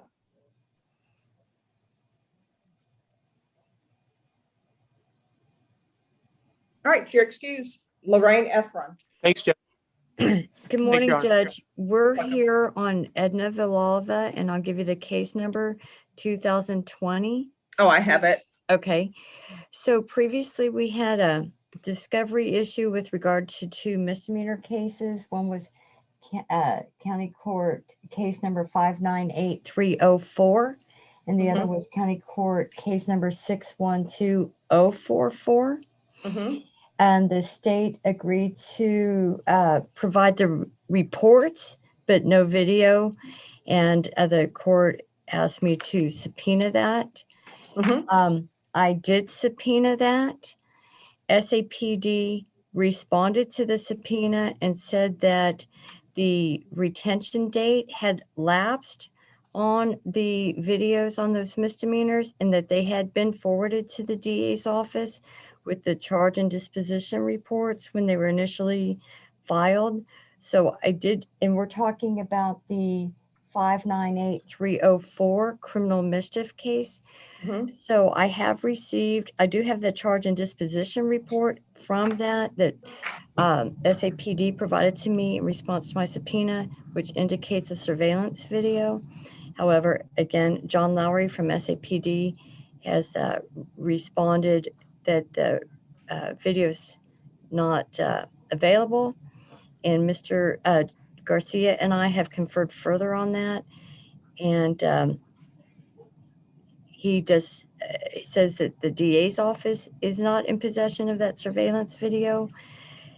And I just want that matter on the record that this surveillance video from this county court criminal mischief involving the complaining witness in this case, who was the defendant in that case, that there is some missing video on that. So what exactly are we putting on the record? All of what you just said?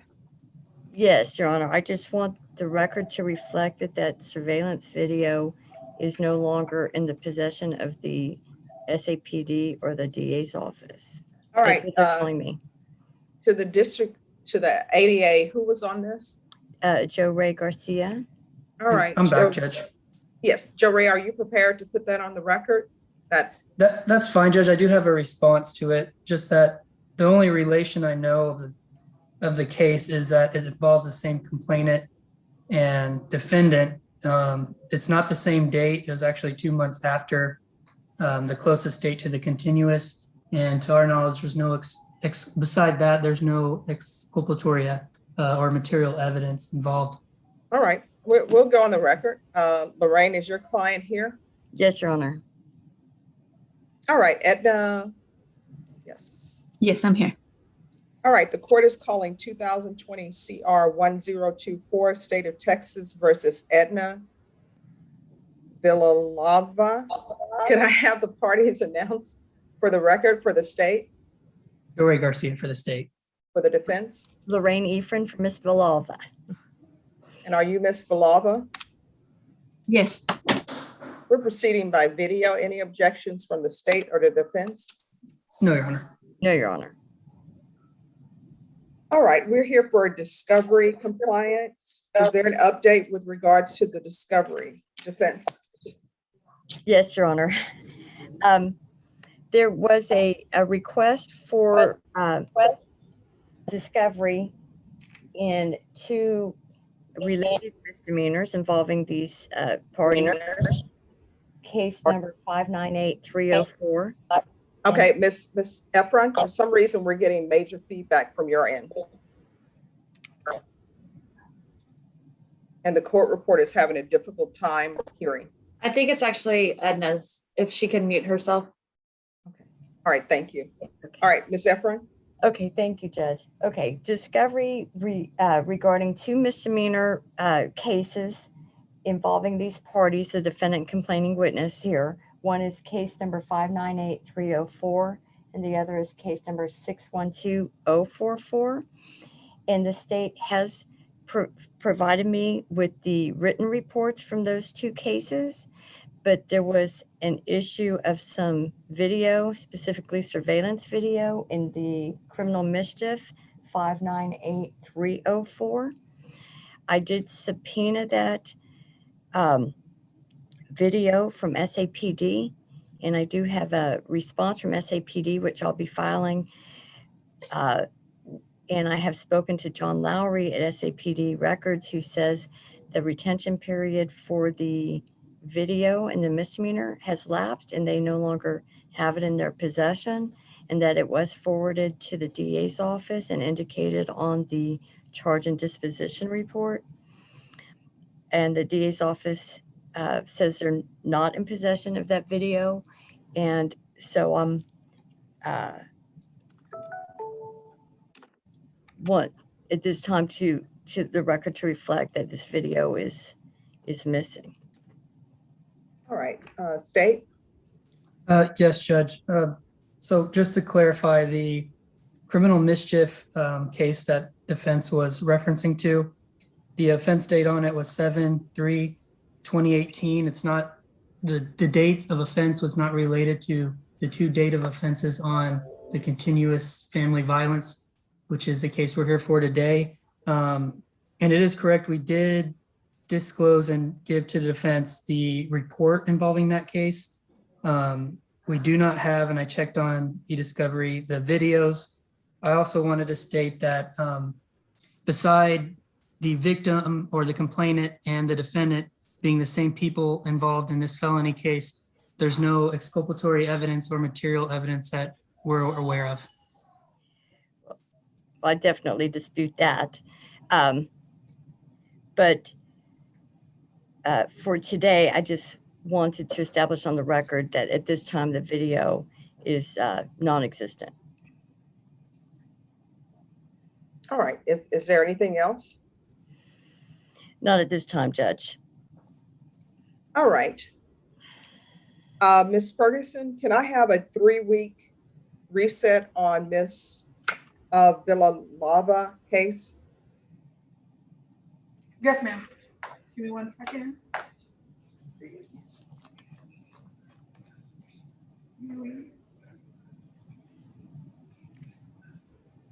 We can come back on August 2nd, Judge. All right. I know defense, you were waiting for discovery issues. So I'm going to give her a plea deadline date of August. You said August 2nd, Norma? Yes, ma'am. All right. So I'm going to give her a plea deadline date of August 2nd. So at that time, if she decides that she wants to continue to go to trial, she will receive a trial date at that time, but I'll see everyone back August 2nd. Thank you, Judge. May I be excused? Right. Yes, thank you for your patience. Have a great rest of your week. Yes, you too. All right, everyone. I know everybody's been patiently waiting. The court appreciates your patience. However, Brenda needs a break. It's 12:30. So we're going to be back at 2. I appreciate everyone's patience. Judge, But just remember, it's Friday. Is there any way I could just give an announcement? An announcement for what? On Jacqueline Villegas, I've conferred with Marcus and my client. We've received an offer. If we could have a short period of time to consider that. Okay, it's a motion to revoke. It is, and there's a condition precedent that she needs to go to a TAP eval next week, and then they will honor it. And all right, just 1 second. Brenda, you can log off. All right, Ms. Villegas, can you unmute, please? Yes, ma'am. All right, if you're tested today, what are the results going to be? And John, we're not on the record. Negative. All right, so they want a TAP evaluation? Yes, Your Honor. She's scheduled for a TAP eval on the 14th. And if we get a short reset, that way she can go to her TAP eval, and then we'll have the results. Well, here's the thing. We have a problem with her not submitting, allegedly, not submitting to drug testing. So I'm going to tell you what I'm going to want done. I'm going to want her to do a UA today, and then we can do the TAP evaluation. So Ms. Villegas, you're going to do a UA today. Are we still sticking with it's going to be negative? Yes, ma'am. All right. Rebecca, on Jacqueline Villegas, can she get can she get a UA today? Yes, And then let's see when we can, if there's a possibility to move up the TAP evaluation, or is that the date? that's the day that's already set for. Okay. All right, Norma, can you recall Ms. Villegas after the 14th? Yes, ma'am. How many days after the 14th? Just doesn't. Rebecca, how long does it take once the TAP evaluation is done? Usually a couple of days. All right, so can we do it the week of July 19th? Yeah, I'll do it the July 23rd, Judge. All right, we're going to come back on July 23rd. And you are doing a UA today, Ms. Villegas, no excuses. Okay. Do you know where or?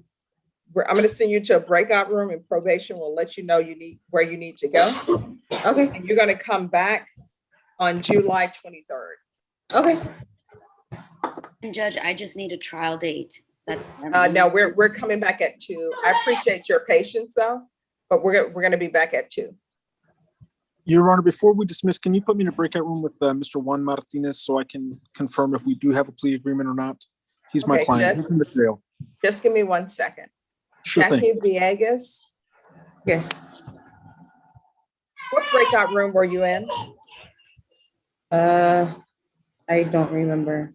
All right, I'm sending you to number 1. Okay. And John Robertson, you're in number 1. And then Eric Hernandez, your client is Mr. Martinez. Yes, Your Honor, and I'm in 3. Okay, I'm going to send you both to number 2. Thank you, Judge. Norma, before I go over there, can you give me the PSI date on Brown? Because it was on the 18th, but we scratched that. You're on me. The 25th. On the 25th? Okay, I just wanted to make sure. Thank you. Yes, ma'am.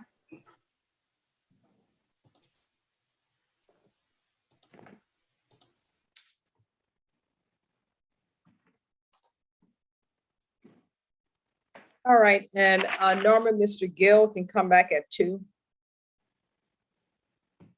And I guess we need Mr. Ramsey at 2. And I'm going to sign off